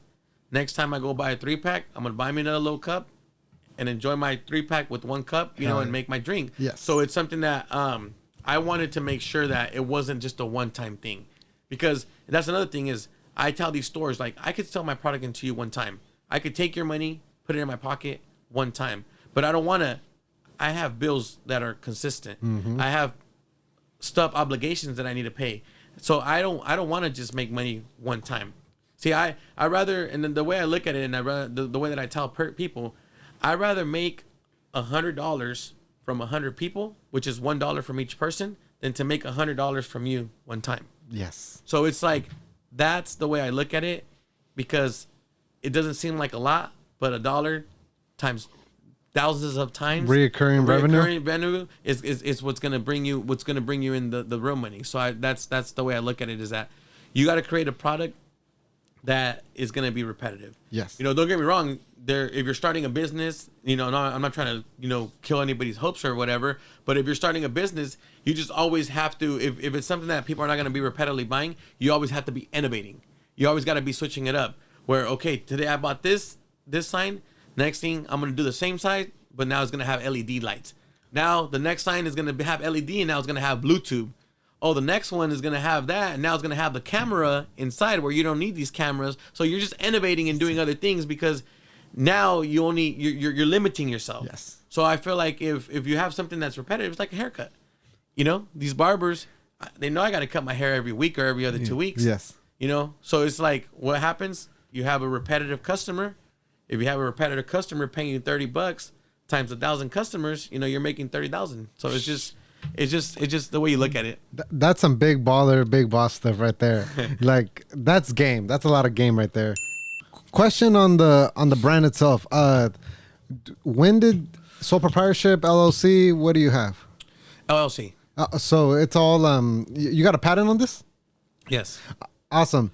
Did you get the patent and everything trademark right when you mass produced, or were you doing it prior to like selling? So no. So that's another thing is it's crazy because before we even produced our first real bottle, we had already spent like a couple $1,000s on the legal aspect.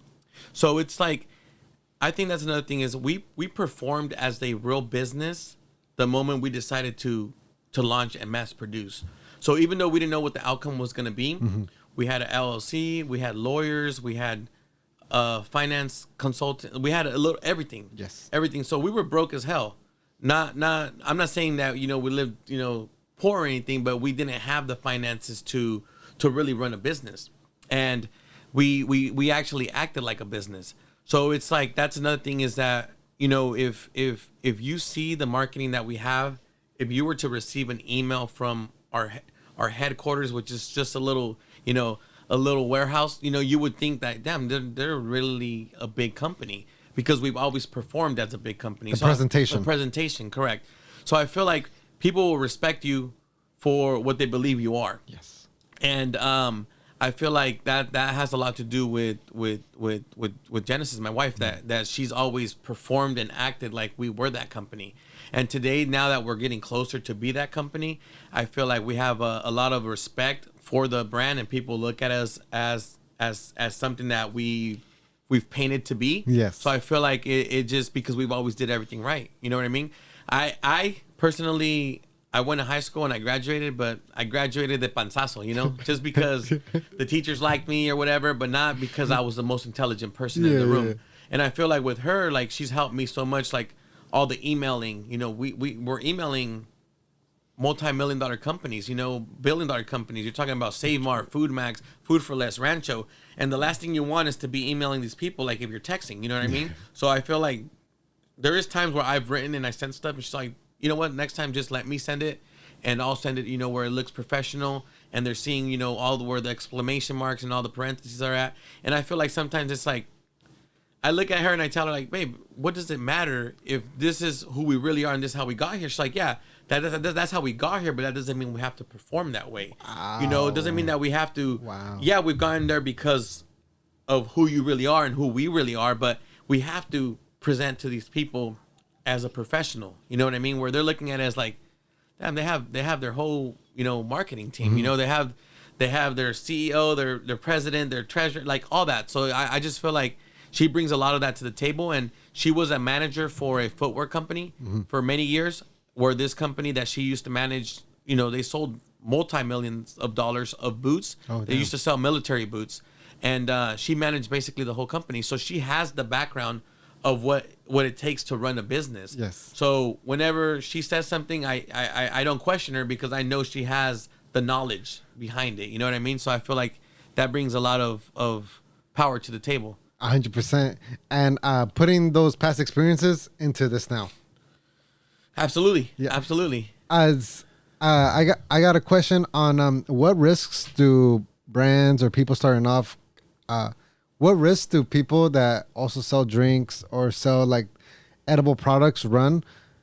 Because there's people out there that sell stuff like other drinks, their own mixes, but they're not. You can tell they're not licensed. You can tell it's like a side hustle.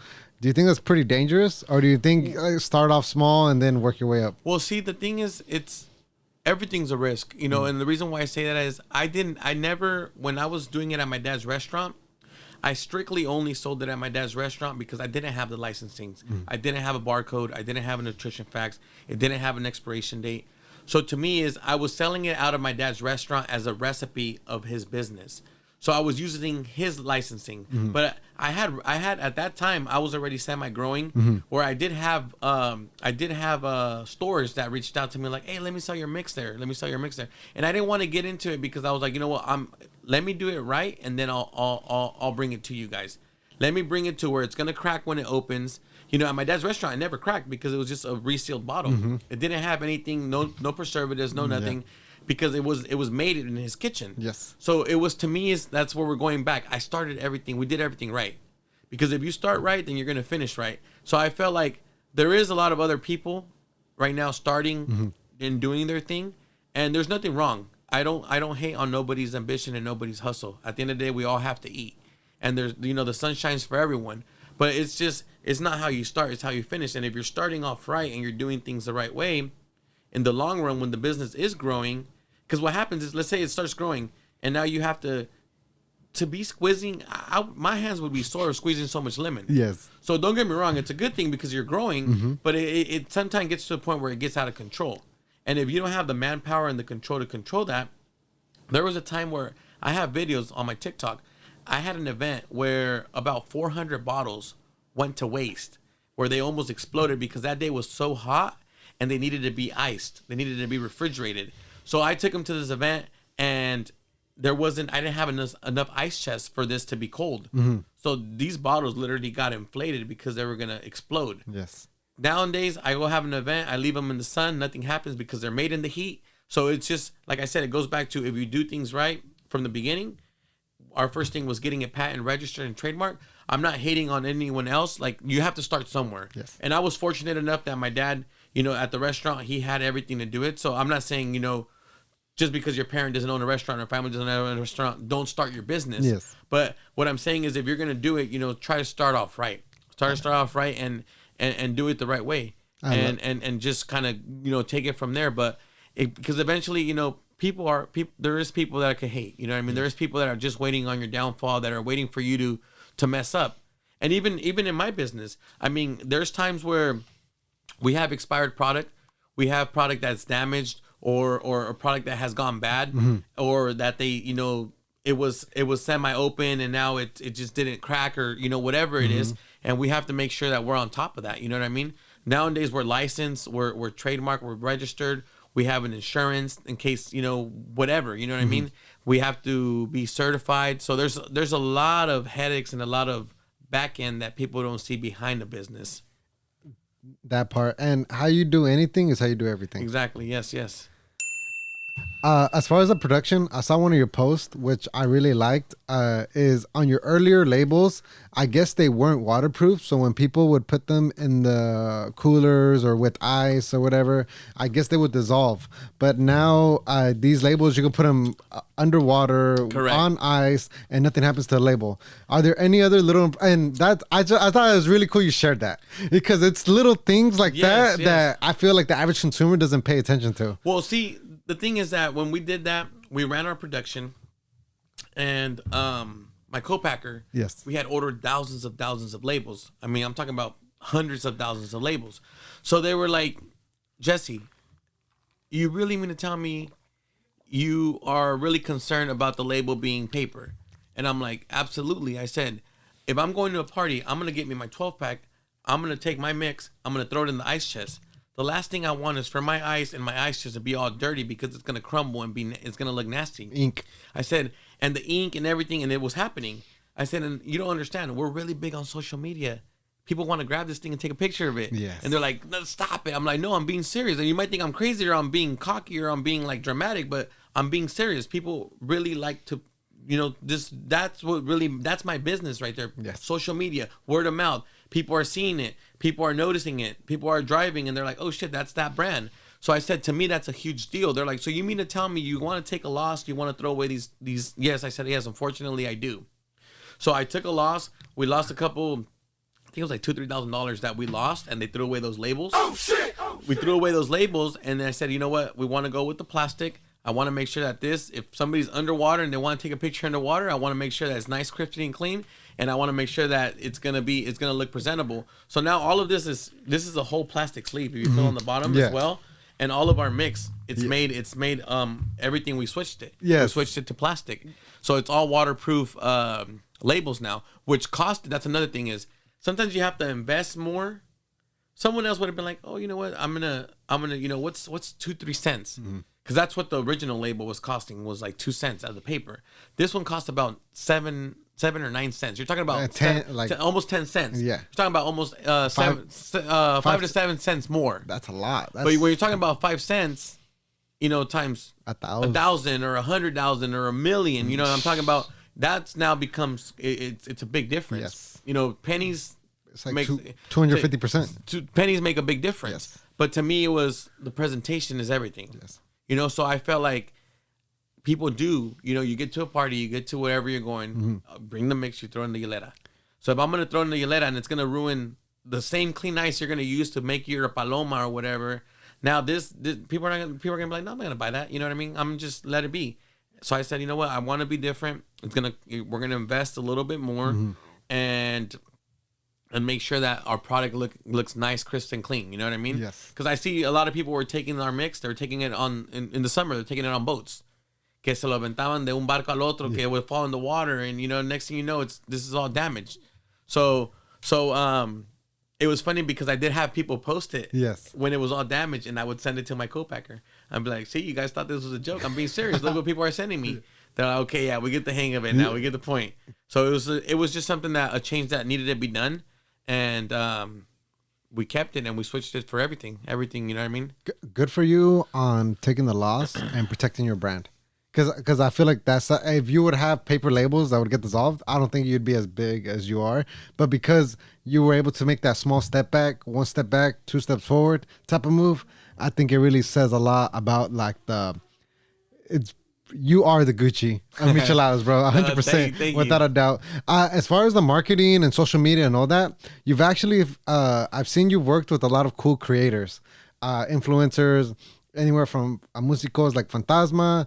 Even we got, I even saw the comedians, Sal the boxer and Mario that boy. Yeah. How has that been reaching out to them, collabing with them? Like, has that helped you a lot? No, yeah, tremendously. I mean, like, they're local, Stocktanians and something that it's sometimes pretty cool because it comes organically. You know what I mean? They were already drinking my product. They were drinking my product, so I seen that they were drinking it, and my wife's my suegro. He actually lived next to Mario the boy and Salvador's dad. So they grew up together. Oh, okay. So my suegro's actually older than him, but they grew up in the same apartments, the same complex. So he actually my suegro's the one that put their dad on listening to Chalino and all that stuff. So they had invited us to his 50th birthday. So we were there, whatever. We took some pictures and stuff, and I gave them some product, and they did a video for us, and they got some views on their end. I got views on my end, so it was pretty cool. I mean, it was pretty cool, and I feel like nowadays that has to do a lot with your business. You know what I mean?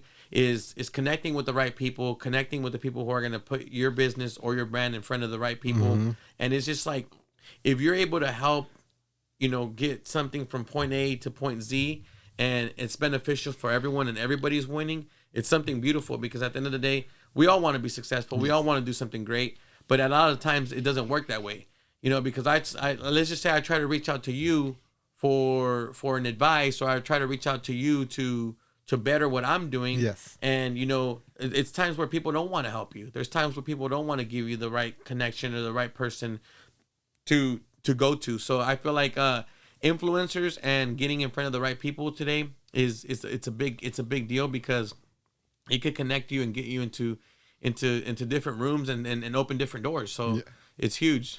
I really believe the future holds. I think all these big corporate brands are gonna die down, and I feel like it's gonna be more like a influencer, content creator world where like businesses like these are gonna thrive because there's a personal, emotional connection rather than when you just buy a Doritos bag or like another drink that there's no ties. But when I buy this, I'm like, even though till this day we just met, I'm like, that's Raza right there, man. He's doing his thing, like, and man. I see you online too, doing your thing, and it's all love. It's all love. And I'm a big believer in support your local hustlers. No, thank you. Okay, I got kind of like I'm not really want to stir up the pot, but I got a question for you, man. Because this is actually when I was reading through your comments, I saw a couple people actually say, "Bro, you be taxing. Why are you so expensive?" People having a problem with the price point. It makes me laugh personally when people say stuff like that, but I just want to hear what, and you don't really respond to it, but what are your thoughts on that? No, and it's a valid point. The thing is, people have to understand that when I sell it into a store, I sell it to them at a certain price, and there's stores that overly price that. Mm-hmm. You know, I've seen that mix in stores up to $10. And I've gone into stores and I tell the owner, like, look, bro, like, you know, honestly, that's not right. You shouldn't be selling it at that price. And I go in there, and at the end of the day, there's been accounts where I've told them, if you don't lower the price, I'm gonna have to lower that cost, because it's not fair for you to be charging so much for something that, yeah, people are buying it, but now you're taking advantage of that consumer. But the thing is that it looks bad on my end because it's my brand. Yes. So people are not approaching the store; they're approaching me. They're thinking I'm making that money. You know, I'm selling the store. I'm an example. I'm selling this cup to the store for $1. Mm-hmm. If they're selling it for $3, they're the ones making the money. Mm-hmm. I just made a couple cents. Yes. You know, so it's something where at times I would take it personal, and I'd be like, dude, that's not, you know what I mean? Right now, you could find my mix at Food for Less or at Food Max for $4.98. When I first started, you would find it in stores anywhere from $7.99 to $8.99. Mm-hmm.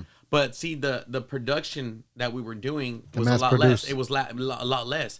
The more you produce, the cheaper it is. Bring costs down. Exactly. So if I'm making 100,000 cups at X amount of pennies, and now I'm making 500,000 cups, now you're talking about way less pennies. You know, so it just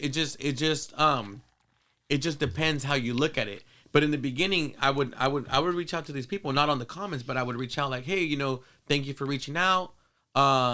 Where did you purchase this product? I'm interested in actually visiting the owner. We don't have any control of what they sell it for, you know, but they are, you know, what did you buy it for? Because honestly, that is more expensive than you should be buying. Now, if that person would tell me the store and I would go talk to the customer and the customer didn't want to lower it, then I would tell the customer, look, unfortunately, you're making a killing with my brand, but you're also hurting my brand. So I'm going to need you to lower your price, or I just honestly can't sell to you no more. Wow. Or I would tell the customer too, like, look, where are you buying it at? Oh, well, I'm buying it at this liquor store. I said, honestly, that is a lot more expensive than he should be selling it. But look, there's a store a little bit further from your house, and they're selling it for what they're supposed to be selling it. You know, I do apologize. At the end of the day, once I sell it to them, it's technically their product. So they decide what they want to sell it to. Even though I give them a suggested price, a lot of them sometimes they see that they could take advantage of that suggested price, and they're making more money. There's some stores were making 200-300%. That's amazing. Yeah. So it's like, you know, typically you're supposed to make 30-40%. Yes. You're talking about they're making 240%, you know, 200-300%. Tripling your money. Yeah, so they're tripling their money. So I told, you know, and that's how we would go about it. You know, so now with that, I would tell people, I always try to get back to the customer. You know, I never try to leave them. If now we have a marketing manager, and it's a little bit harder because we have an automated response where it says, "Oh, I'm interested in wholesale." So then it reads the word wholesale. So it says, in order for you to get wholesale, fill out this paper or whatever. So depending on what you message, it tries to catch the right verbiage or whatever it is, and it responds back. But see, it's a little bit sometimes harder because if it's something else that we don't have it in the system, then it kind of sometimes leaves you on red. But it's just something where we always try to respond to the customer, whether it's that they got a damaged product or they have a complaint or whatever it is. We try to take care of them. So I feel like in the beginning it would kind of like Sting? Get to me, but then afterwards I was like, you know what? It's really out of my power because I know what they should be selling it for. You know what I mean? So it's kind of more on the store end, and now they kind of got it down. Now you do find my product for a reasonable price. An average, yeah. Because see, there is a lot of people who make it from scratch. There's a lot of people in the Fresno areas. There's some people in the Sacramento area. I've been into stores where they sell the same bottle size for $20, the bottle, $18. Now there's there's less there's bottles that are a little bit smaller, that are a little bit bigger, and they're going for a lot more. So it just kind of depends, where the average cost is. Yes. But not because this is my brand, but I could say for it being a mass produced with not the fresh squeezed lemon and all that stuff, it is at a reasonable price and it's very accessible. You know what I mean? Yes. Has a 1-year shelf life. You don't have to worry about it. And I tell people, if you want to have the fresh lime juice, I'm actually going to do a video where you buy the bottle, just pour a little bit out, squeeze 2-3 lime juice, shake it up, and there you go.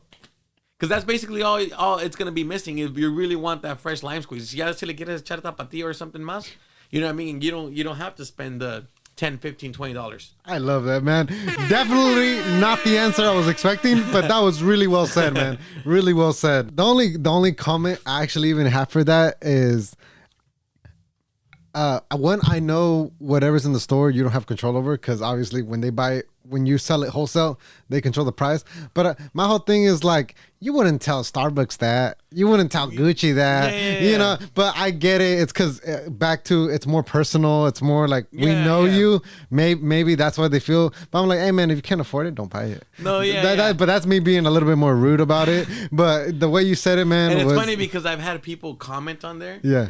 And like, for example, I had a video on TikTok. Yes. And I didn't comment on it, but somebody said something like, "Oh, your shit's hella expensive," and then somebody random went to go comment, "Oh, bro, if you can't afford it, then don't buy it," or something like that. But I never go out of my way because at the end of the day, like I said, it's something that I'm grateful and I'm appreciative that people are buying my product, that are there buying my brand. Yes. Because without the people, without the audience, we wouldn't be nothing.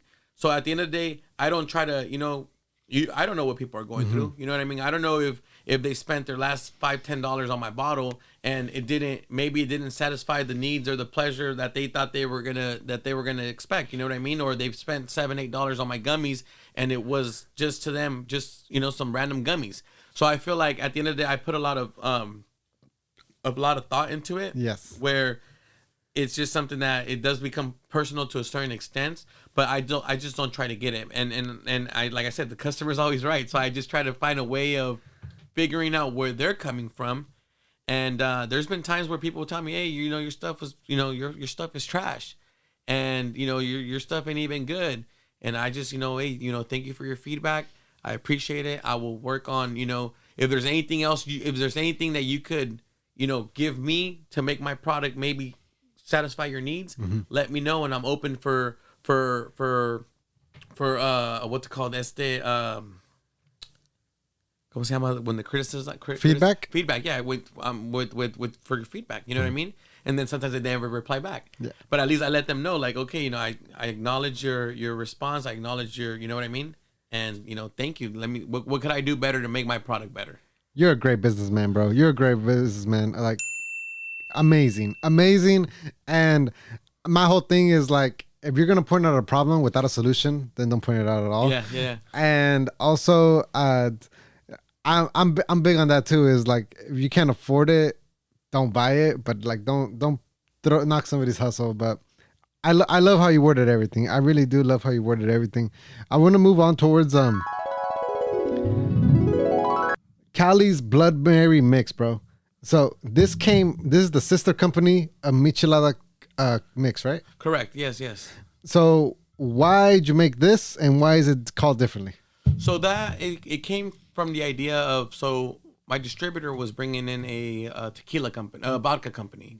So they were already gonna search for a Bloody Mary, and they asked me. So in order for you to become a vendor, you need all the licensing, all the paperwork.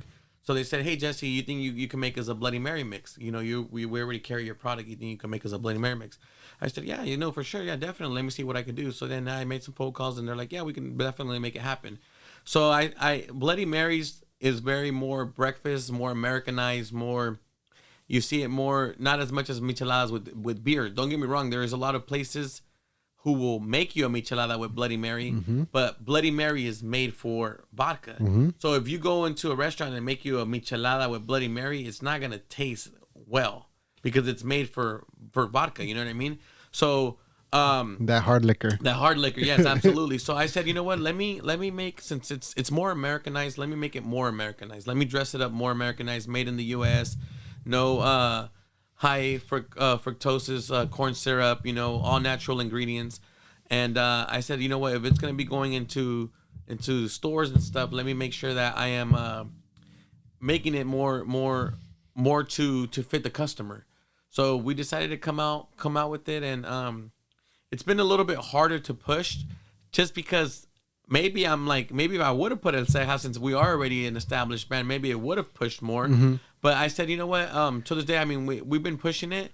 And it's been, I mean, I'm not a vodka drinker. I don't like Bloody Marys. Yes. But people, it's been doing well. I've been having bars and restaurants who've been utilizing it, so it's been going well with that brand. Nah, I think you did the right move by separating the two, because I'll be honest, I'm just speaking from me and my gente. Yeah. Mi raza, we don't really drink Bloody Marys, bro. Yeah, me neither. If we're gonna drink vodka, va a ser para shots. No va a ser mucho para, hey, serve me up a Bloody Mary. And the consistency is very thick. Yeah.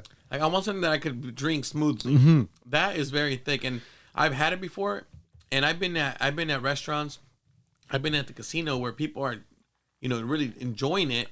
And I've ordered one personally, and I just don't like it. I don't know if it's the horseradish. I don't know what it is, but it's not my to go drink. But it does very well, and people like it. So. Love. And cada quien tiene sus gustos. Yeah. At the end of the day, cada quien va a tener sus gustos. I know you have the original, the cucumber, the mango flavored, right? And hasta los dulces. I'm just curious on a production point. When you think of an idea, like for example, estos dulces, when you think of an idea, from it being an idea to it being in stores, how long is that process? Are we talking 3 months, 6 months? So, for example, for the gummies, we didn't have that bag. That bag was customly made for us, printed front and back. The original bag in the beginning was just a regular black bag and a sticker.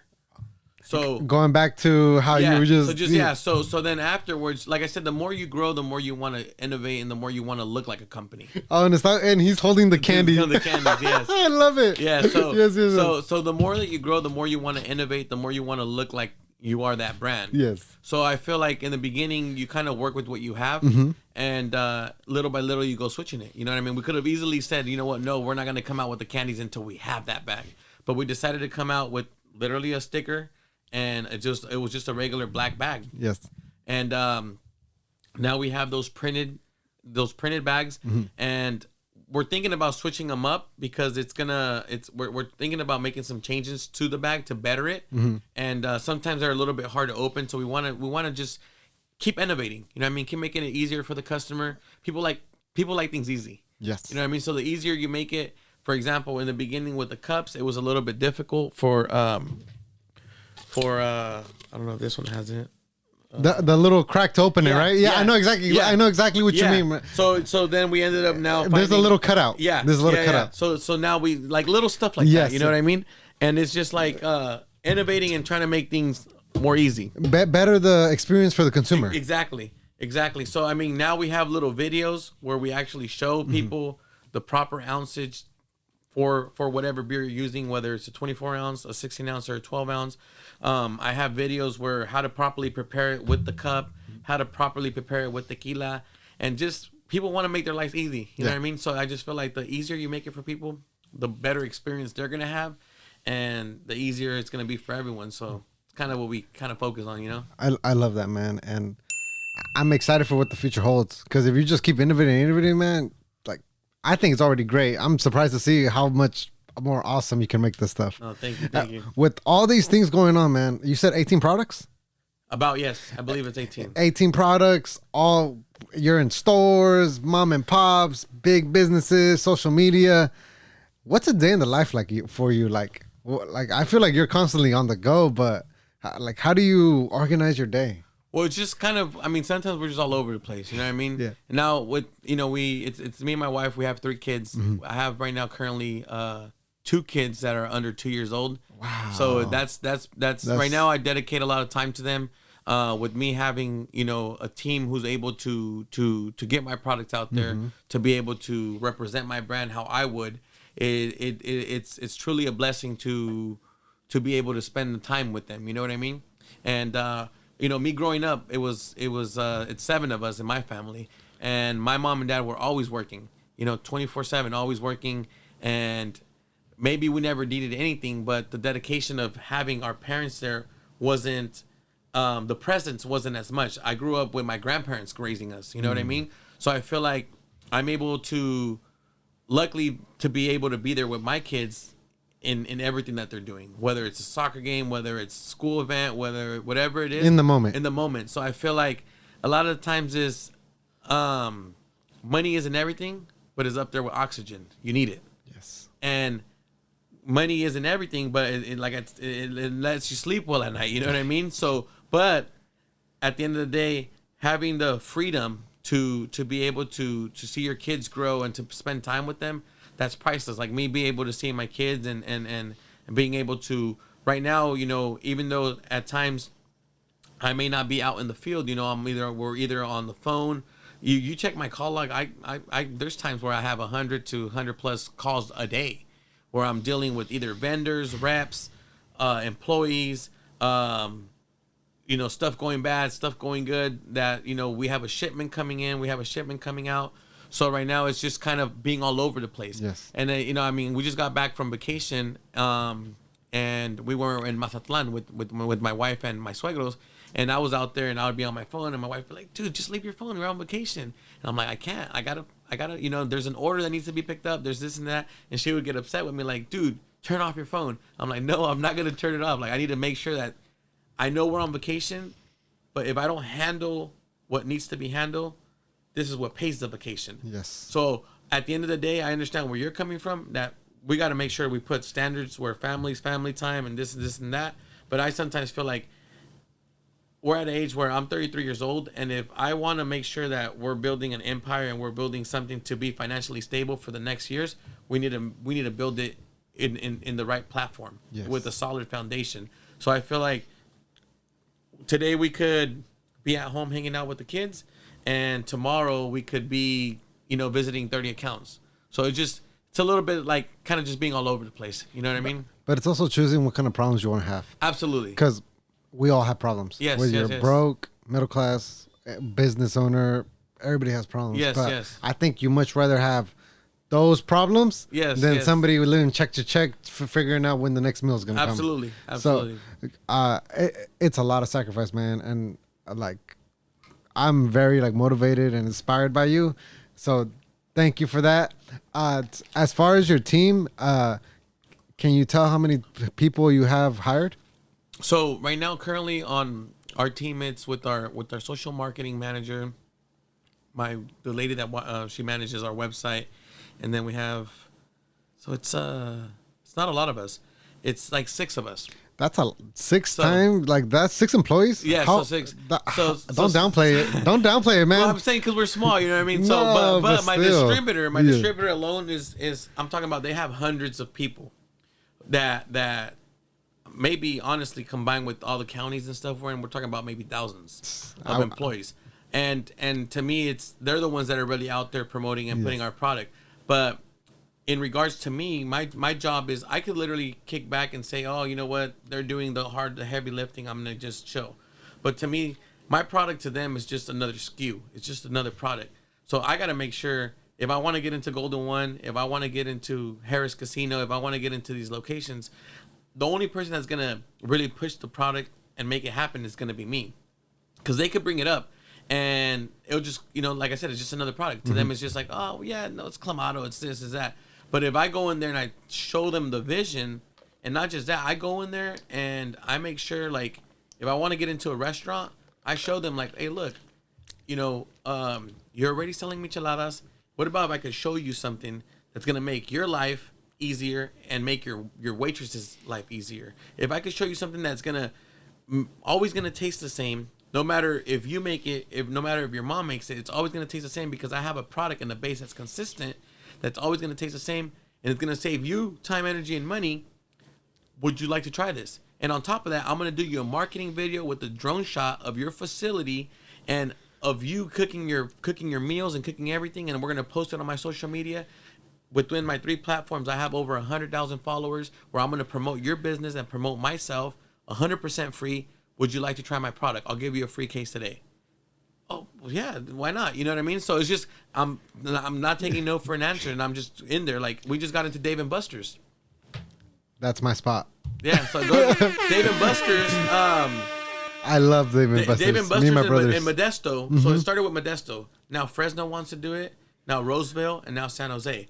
But it started with Modesto, Yes. and Modesto wanted to just do it as a Monday thing, Michelada Mondays. Oh, okay. So Marketing. they just wanted Michelada Mondays, Michelada Mondays. So you would go on a Tuesday, and they would serve you there with Bloody Mary. Yeah. Where's the cup? Yeah. So then I'm like, dude, that doesn't make no sense. Like so somebody reached out to me on social media.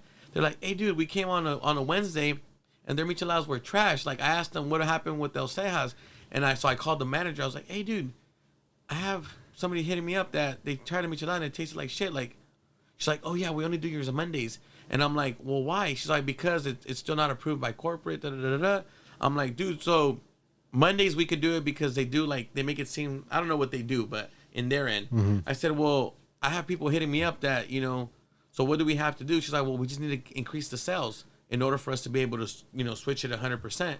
So then when I got back from vacation, she called me. She's like, dude, we're killing it with your brand. Like, we just got approved for us to do it all day, every day. I said, hell yeah. So right now, they currently reached out to me. They sent me the sizes of the shirts. They want to make some Dave & Buster's shirts and say, Dave & Buster's presents El Cejas. So kind of something. Collab. Yeah, collab. Yeah, yeah. Love it, bro. Love. This I'm is pretty excited about amazing. that. Wow, man.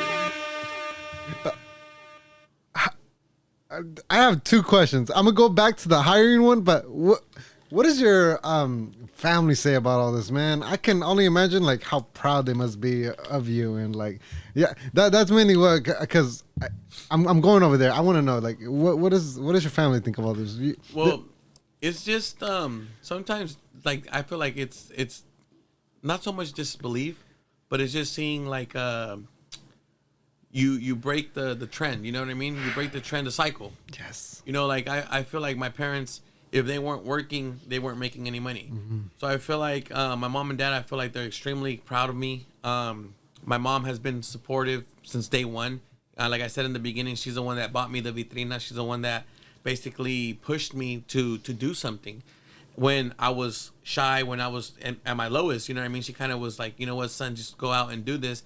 And my dad, I just feel like he's been very supportive as well. And my dad's always been the type of person that, just go out there and do it, but just make sure, be careful because it's not going to be easy. And, always the conscious of knowing that anything you do in life, everything's going to have struggles. Everything's going to have struggles in life. But I feel like overall they're extremely proud and they're very happy. And I've heard them, the way they express themselves about me to other people, I feel like they're really proud. You know what I mean? And my goal eventually is, I feel like they worked their whole life, and even till this day, I've been able to do certain things for them, whether it's financially or emotionally or just whatever it is. I've been able to help them out in certain ways where it makes me happy as a son to be able to do that. So I feel like that's priceless. Like just yesterday, I put together a nice dinner. We made some steaks, and I invited my mom over, and we just moved into our house, and I invited my mom over, and we just had a nice dinner, and it was something really nice, just sitting down and being able to enjoy her presence, and, just having her text me later on that night telling me, hey, son, thank you for having me over. It meant a lot. I love you. That was something, really nice for me. So beautiful, man. Yeah, fucking beautiful, bro. It's not just that, even for Father's Day. I had my dad over. For Father's Day, I invited my dad over, and I got him a grupo and everything, and they were playing live music for him, and it was just beautiful to see him enjoy the time of something that, hard work pays off. You know what I mean? And he's worked hard his whole life, and one day my goal is, he's only getting older, like my mom and dad, and have them not work. You know what I mean? Have them enjoy. And after 8 strong years, I think it's nice that you can kind of take your foot off the gas pedal. And kind of, with this beautiful team you build, kind of let them handle the heavy lifting because you already like established it. Now it's more just closing deals, signing contracts, that type of thing. But going back to you're hiring your team, your people. How hard is it to find like good people to work for you? Is that hard in itself? I'm just curious. No, absolutely. I mean, trusting is very hard. You know what I mean? It's at the end of the day, it's especially since this is your baby. Yeah, exactly. I mean, you wouldn't leave your kid with just some random person. You know what I mean? Yes. And it's trusting is really hard in the aspect of it's so easy just to simply say, okay, I'm gonna leave this person in charge, or I'm gonna do this, and not know what the outcome's gonna be. But at the end of the day, it's like I tell my dad, in everything, you're always gonna have that one person, or you're always gonna have somebody who potentially, it can happen to anyone. You know what I mean? It can happen to anyone, and it's just like building a solid team. And if for some reason it doesn't work with that person, just moving forward, and you learn from it. You learn from your mistakes, and you say, okay, you know what? Next time I'm gonna make sure that I catch on to this, or I'm gonna catch on to that, and not just that. Like, I just feel like in the industry that we're in, I always try to make. I never try to make my team feel like they're my employees. I always try to make them feel like we're really a team. You know, when they say, "Oh, this is your worker," or "This is this and that," or "This is your employee," and I always try to make them feel like, "Oh yeah, you know this, he's part of my team. He's the marketing manager. He's this, he's that." Because at the end of the day, I want to make them feel valued and let them know what they bring to the table, and I'm appreciative of what they do for us. So I feel like nobody wants to feel like, "Oh, he's my worker, he's my employee. He does this for me, he does that." So I try to always make people feel involved. And I always try to make them feel welcome and really understand that we are part of the team. And with this business, we are, people look at us and they think like, oh, we're big, but it's barely starting. Yes. In reality, we haven't touched nothing. We're barely growing. And I feel like I let people know, being a part of this team, if you do things right, you're able to grow with us. So today you might be a rep. Tomorrow you might be a territory sales manager / whatever, because you grew, you were part of the process, and you have the opportunity of being able to do that, So I just feel like the way you treat your team, the way you treat your people, that's the respect level you're going to get back from them, and it's just making them feel comfortable. That's beautiful. It's almost like I'm not here up here and you're down here. It's like exactly. we're all here. Exactly. The quarterback is as important as the catcher. Yes. And as the lineman. We all play a role in this. You know what I mean? At the end of the day, yeah, we are the owners and everything, and there's a certain level of respect. But at the end of the day, we have to understand that I'm so grateful for when I'm on vacation or whatever I'm doing, you're out there representing my brand as if it was one of yours. Mm-hmm. And you're not looking at it as, oh, it's just another check, or it's just another thing. You know what I mean? You're also looking at it as, I could potentially grow with this brand because they're growing as much as I'm growing. So, do you own 100% of Michelada Mix? Yeah, I'm 100% owner. Me and my wife. There's no investors. No nothing. Because the way you present yourself, I know you're a big company. Have you had any people approach you? Oh yeah, multiple. Multiple? Yeah, and you just respectfully decline. So honestly, I had a lot of the same of the business stores of the owners. They would tell me, "Hey, let us invest. We want to be silent investors." The thing is that I feel like that's also why we've grown so much, is because we struggled. We've struggled with, people may see the brand and think, there's all this money on the table, but the same way that there could be money on the table is the same way that the money just goes like this, because people don't see the back end of, if I run out of cups and I got to order cups, I got to make a really huge investment to buy something that is going to get produced, then manufactured, and then sealed, and then labeled, and then this. And I just paid up front so much money for something that I'm not going to get money back in return in months, because it's going to take a process for it to be done. Yes. But people look at it on the shelves, people look at the stores, and they see, damn, this guy's fucking, making a killing. And that's not the case. Right now, yes, the product is moving, but we're nowhere near to making what people may imagine that we're making. You know what I mean? But it's a consistent thing where we have to continue to market it. We have to continue. We're in 8 years compared to where we started, where you've seen our first logo. But like, I look at it as we barely are starting. Right now, we're currently only in California, and I lied. Now I'm saying I'm going to where I'm trying to say we're currently in California, but now I have a distributor picking up product to go to Atlanta and Washington. Wow. So the Atlanta guy has about 180 stores, and the Washington guy has like about 150. So we've been selling, they've been buying product, and we've been growing in those different states too. So it's been a blessing, It's amazing, bro. It's like I wish you nothing but continued success, of course. So I actually made a post and I let the people know that you were coming on. And Yeah, I seen that. And I asked them if they would have any questions for you. And I actually got like 4 or 5. And let's go through them real quick and just get your sentence, 2 cents, or thoughts on it. So For sure. let me see. Let me pull it up. First one is from Soul Nasty. We covered it, but I'm gonna ask it anyway. We can wrap it up. Is what inspired you into the mix and the other products?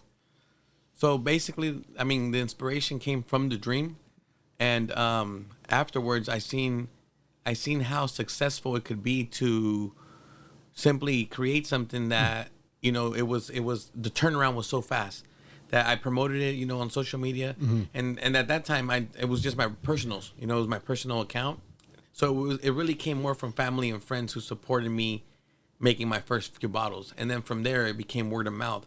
So after when I seen that it was able to sell so fast, and then it became a weekly thing where it was repetitive, it motivated me to be like, okay, this may be something that potentially has something good going on. So when I seen that, I said, okay, I'm gonna continue to do this. Nobody knew we were gonna be on a shutdown. Nobody knew we were gonna go through what we went to. So when I got laid off from my job, we didn't speak about this, but I got laid off from my job and I didn't have anything else. So that's when we really decided to mass produce. So I had got laid off. My wife had already stopped working. And to me, it was like, it's either all or nothing.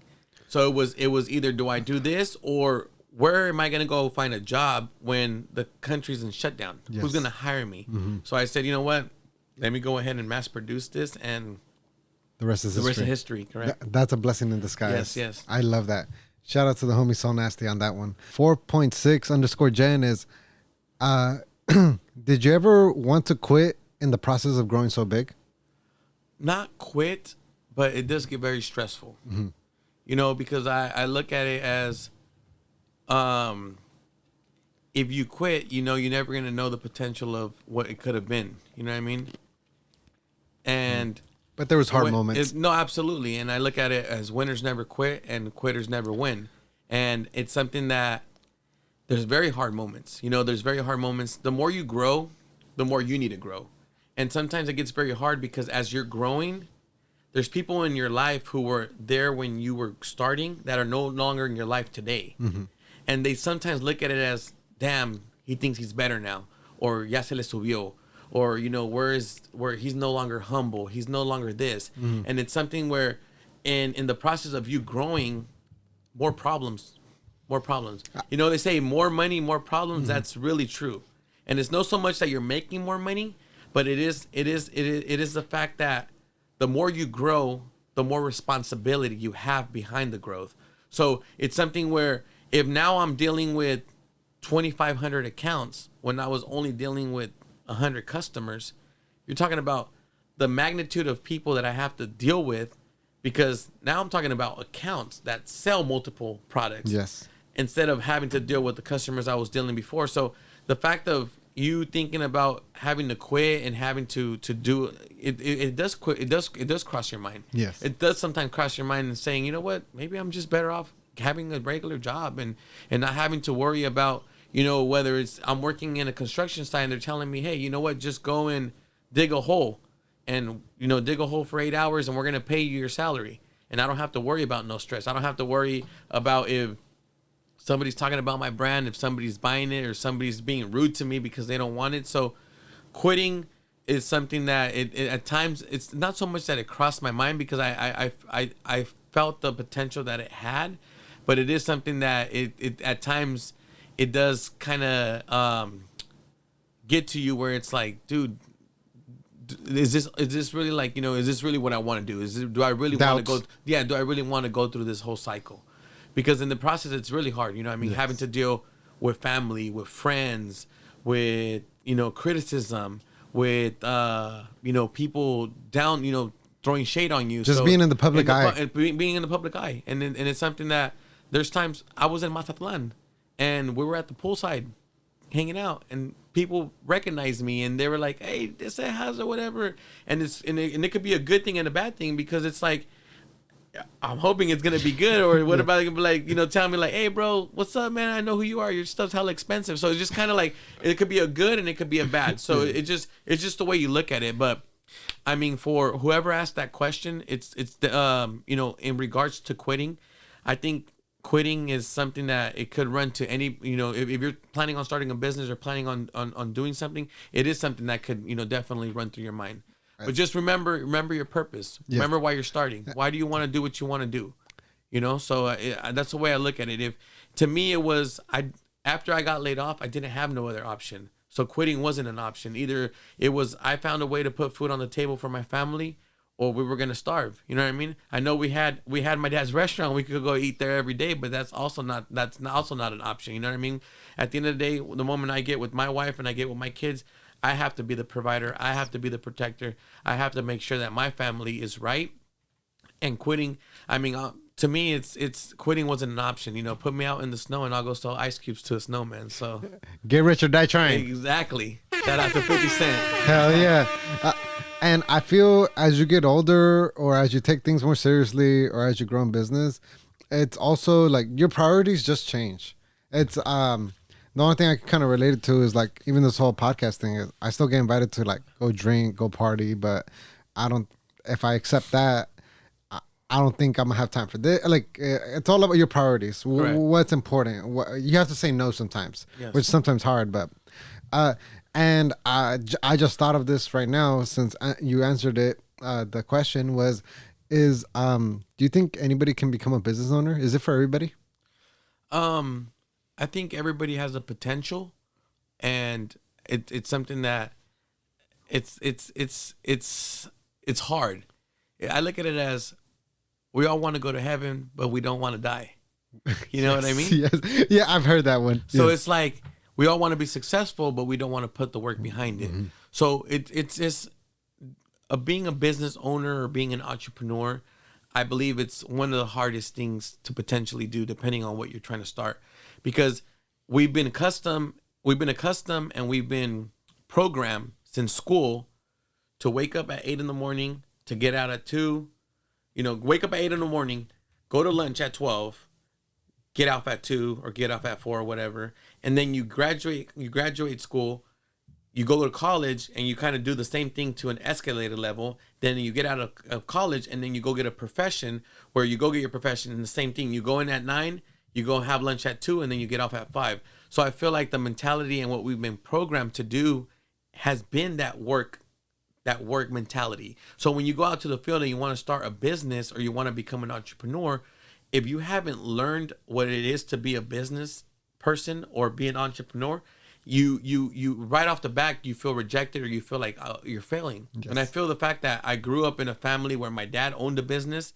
When he didn't own a restaurant, he was a contractor. He had people he had to oversee. He had people he had to basically lead to pick cherries, to pick tomatoes, to pick. He was a leader. He was a farm worker? Yeah, he was a farm worker. Contratista? Yeah, contratista. My guy. So that's how he originally started. So my dad was a contratista and he worked in the fields his whole life. Wow. And then my mom seen an opportunity to get the restaurant and told my dad, hey, you know what? Why don't we open up a business? And my dad was kind of skeptical and scared because all he knew was the field. Yeah. And my mom said, look, what about we open up a business? We can now do the lunch for the same farm workers. We can get money. So my mom was more kind of like innovating about it. And then it just, they had the restaurant and 30 years later, they have it. But it's being a business or having a business, it's not easy. It brings a lot of responsibility. It brings a lot of headaches. And I mean, it could bring in a lot of money, but at the end of the day, it's not for everyone. And I feel like it's just who you really want to grow to be. You know what I mean? Yes. I feel like at the end of the day, we have to have every type of person.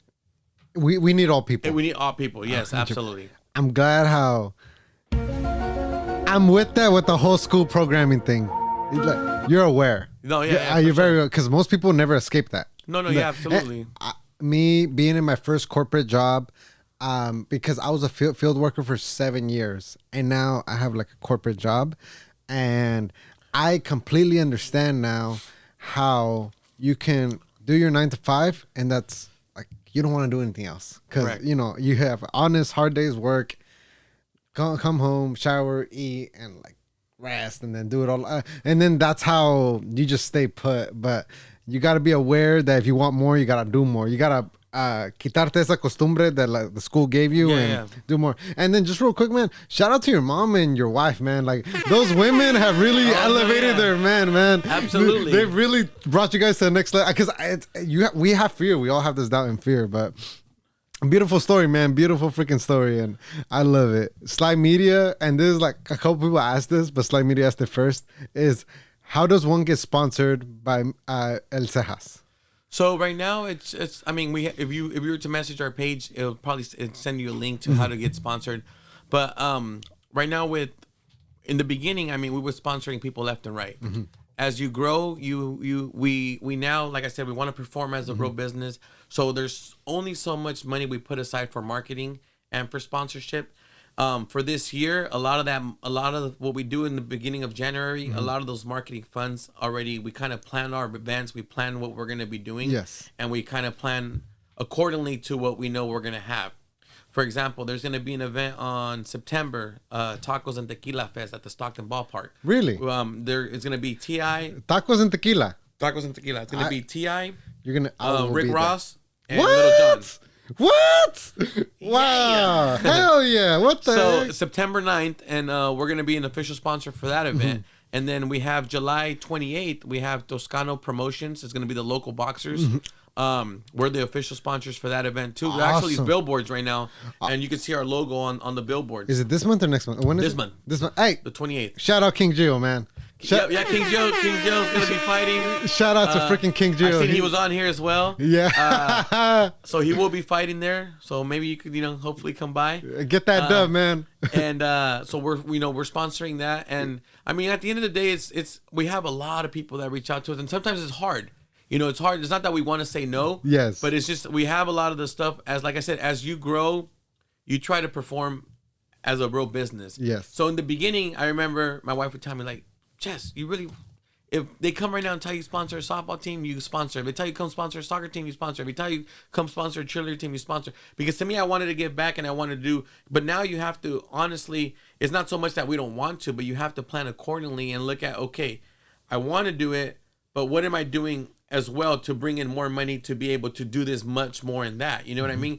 Another thing that I aspire to do is I want to do something where I give back to the community, where give maybe backpacks to students who can't afford, or for Thanksgiving, give out, X amount of turkeys. That's always been my goal. Before we had the actual business, I had told my wife, you know what, I want to do a day where El Cejas gave, I don't know, freaking 200 turkeys, 500 turkeys, and I fed X amount of families who weren't able to afford, something small.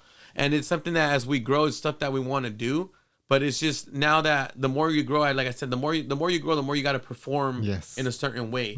So I feel like at times when people do reach out to us, it's not so much that, he's being an asshole, now all of a sudden, he doesn't want to give back or whatever. And that's not the case. It's just trying to find ways of potentially doing it, but at the same time finding ways to be able to continue to do it. 100%. So it's like, obviously, it's like you said, it's not just give or take. We want to be in the point where we're able to give because we were able to do other stuff in order for us to make that happen. So it's got to make sense on both ends. Exactly.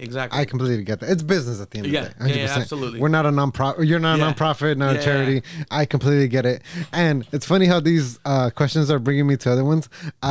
Actually, thank you, man. I went with my family to the Cinco de Mayo parade out there in Stockton. Yeah. It was, I think, was it the waterfront? Yeah. Yeah, and you had a stand there. Yeah. And me and my pops, this is before we contacted each other, but me and my pops, they were selling the beer. And then we jumped over to you to get the cups. Yeah. Really cool, man. But the reason I bring that up is because is it beneficial for upcoming brands to go to those pop-ups? When is a business ready to pay for like a spot or a slot for them? Well, see, in now for those events, in our case, it's not even so much for the money, it's more the exposure. So it's the exposure because in reality, you're paying a couple $100, you're having a couple employees. So if you break even, te fue bien. You know what I mean? So it's in the beginning, that's you have to put in to get back. Yeah. So I feel like in our case, it's like if I don't make any money, if I break even, because that day I had 2 booths, so I had about 6 employees, and if you're paying them X amount of dollars plus whatever you paid the fee to be there, you have to at least have sold $1,500 just to come out even. Mm-hmm. So if you're a business that's barely starting and you don't have that type of money. And then it's like, kind of just find ways to go about it and how to potentially get there. Because in the beginning is you don't want to, obviously you want to start your business, but you don't want to get all crazy and invest in something that's not going to give you back. Yes. So I feel like there's a lot of stuff that you need to do when the time is right to do it. You know what I mean? So I feel like with the Cinco de Mayo events, I try to be as involved in as much events as we can, because I feel like the more that we're being seen, the more that people are seeing it, the more it's catching their eye. So I now that we're able to, I try to, in like the Stockton Arena, you go in there, that thing's blasted. Yes. You know what I mean? So I try to be as involved as possible. But if you're barely starting, it's a bit sometimes hard to put out money without receiving money. But it's an investment at the end of the day. Correct. Shout out to In Bully Talk podcast. How was it working with GB? So GB, I mean, I actually knew about GB through the Instagram, the Thizzler.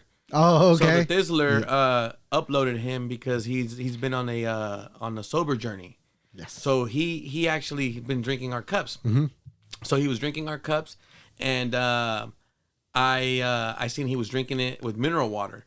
So I reached out to him and I said, "Hey, bro, congratulations on your sobriety. Props to you. It's not easy, and I would love to connect with you and get something going." And so yeah, I met up with him in person. We made him a video. We made him a Michelada in person and live. That video, till this day, is probably one of the videos that got the most views on my over 100,000 something views. So dope, man, dope. So yeah, so it was pretty dope experience meeting him. I had never met him before, mm-hmm. And he does a lot for the community as well. He does a lot for the community, and he's well known in the Merced area. And the fact that super humble guy, super down to earth guy. I've never met him before, and when I met him, I mean, he was just super chill. And to this day, I mean, we text back and forth, and he's just a cool dude. You know what I mean? He's a cool dude, and my respects to him. You know what I mean? At the end of the day, he's out there doing what he can for the community, and cool dude. Yeah, and just to let people know, you don't have to drink alcohol to enjoy these products. But even if you don't want to drink, he has candy, fire ass chamoy. Put it on anything. Yes. Like fruta. Yeah, a lot. So my daughter, she's not even 3 years old yet. She eats the candy. She eats the chamoy. She eats the cup. She's my number one supporter. Your number one client. Number one client. I love that. And this is my last question is, what's the best comida para la cruda? Damn, probably some mariscos. And a michelada. Hell yeah. So if you go on our TikTok, we actually prepare all the mariscos that we prepare, the ceviches and stuff. You'll see that we use our mix as the base to instead of clamato, we use the base. So it's not because it's our brand, but it does enhance it because it already has all the chiles and spices in it. It does enhance it. So unos aguachiles de manguito or something like that with una michelada del Cejas will bring you back to life. A gusto. Yes, sir. A gusto, pa. I love it. The future, what we got going on? We got the meat market. Hopefully, do you have a time frame for that? I'm hoping in about a month. We are going to be doing a grand opening where we're going to be potentially inviting, everybody to come by and do something for the community. We want to raffle some stuff, not sure what it is yet, but we want to do something it's in the works. And like I said, it's just something that we plan on doing and kind of just going by ear and see how it goes. The Golden One Center, yes, with the Kings. Right now we're potentially working on getting into Sky River Casino, Hard Rock, Thunder Valley, amazing. Which is the other one in Sacramento, Thunder Valley and not Sky River, right? Sky River in Harris and Oakland. Yeah. We're currently in Harris, and Black Oak. We're working on them. They've already got samples and stuff. See, all this takes time. Yes, you know what I mean. It takes time. It's not overnight. It took me months to get into Harris Casino, and that's the thing is you can't get frustrated. No. You know what I mean? It's like you said, it's a marathon, not a race. 100%. Any last words to anybody, to maybe a supporter of yours, maybe somebody that's on their journey? Any last words, man? Yeah, no, I mean, I just want to say, first and foremost, thank you for having us on here. Thank you, I man. appreciate it, taking your time and, I mean, reaching out to us. And, I mean, you know, Valley Vibes podcast, you know, you guys, we're here today. You know, we're number 21, but just wait till you're like number 2,000 something, you know what I mean? You're going to need to come back. I'm You need to come back. Hey, talk about the meat market. Yes. But, I mean, you know, thank you for everybody who's listening. At the end of the day, you guys see this today, but you know, we all start from nothing. We all start from nothing. It all starts with an idea. It all starts with a dream. And at the end of the day, it's just putting the hustle and the ambition. And if you guys are out there and you're listening and you guys are planning on starting something, whether it's opening up a salon, whether it's starting your cupcake business, whether it's starting a lot of stuff, I feel like this pandemic brought out the entrepreneur in a lot of people because they didn't have an option. So at the end of the day, everything aligned and everything happens for a reason. But I think that it just, like, you know, earlier we were talking, if it doesn't work unless you work. So I just feel like if you're out there and you are trying to start a business, don't hesitate. Just go out there and do it. And another thing, you know what I mean, always keep God in mind and just know and have faith that you know, things are going to go well. Yes. And for our consumers and for our customers, I just want to thank each and every one of you guys. I mean, we wouldn't be where we're at without you guys, without your guys' support. And I'm always conscious, and I always know that at the end of the day, I, myself, and our business, we wouldn't be nothing without you guys. Because if it's not for you guys drinking this and you guys buying our product and supporting our product, I mean, at the end of the day, we wouldn't be able to be in all these accounts. So without you guys, El Cejas is nothing. So we appreciate each and every one of you guys, and we're excited for the future. Thank you guys. 100%. Where can they find you at? I mean, you guys can find us in Food for Less, Rancho, Food Max, Save Mart, Grocery Outlet, all of your, you know, mom and pop stores. And if you guys can't find us, shoot us an email. We'll make it happen. Facebook, Instagram, TikTok, you guys get everything, man. Cejas, muchas gracias, Cheers, bro. brother. Appreciate it, Salud. man. This was a fire episode. Yes, sir. Episode 21 in the books. El Cejas, Michelada Mix. Muchas gracias, bro. Thank you, brother. Remember, raza, si se puede. Sí se puede. Peace.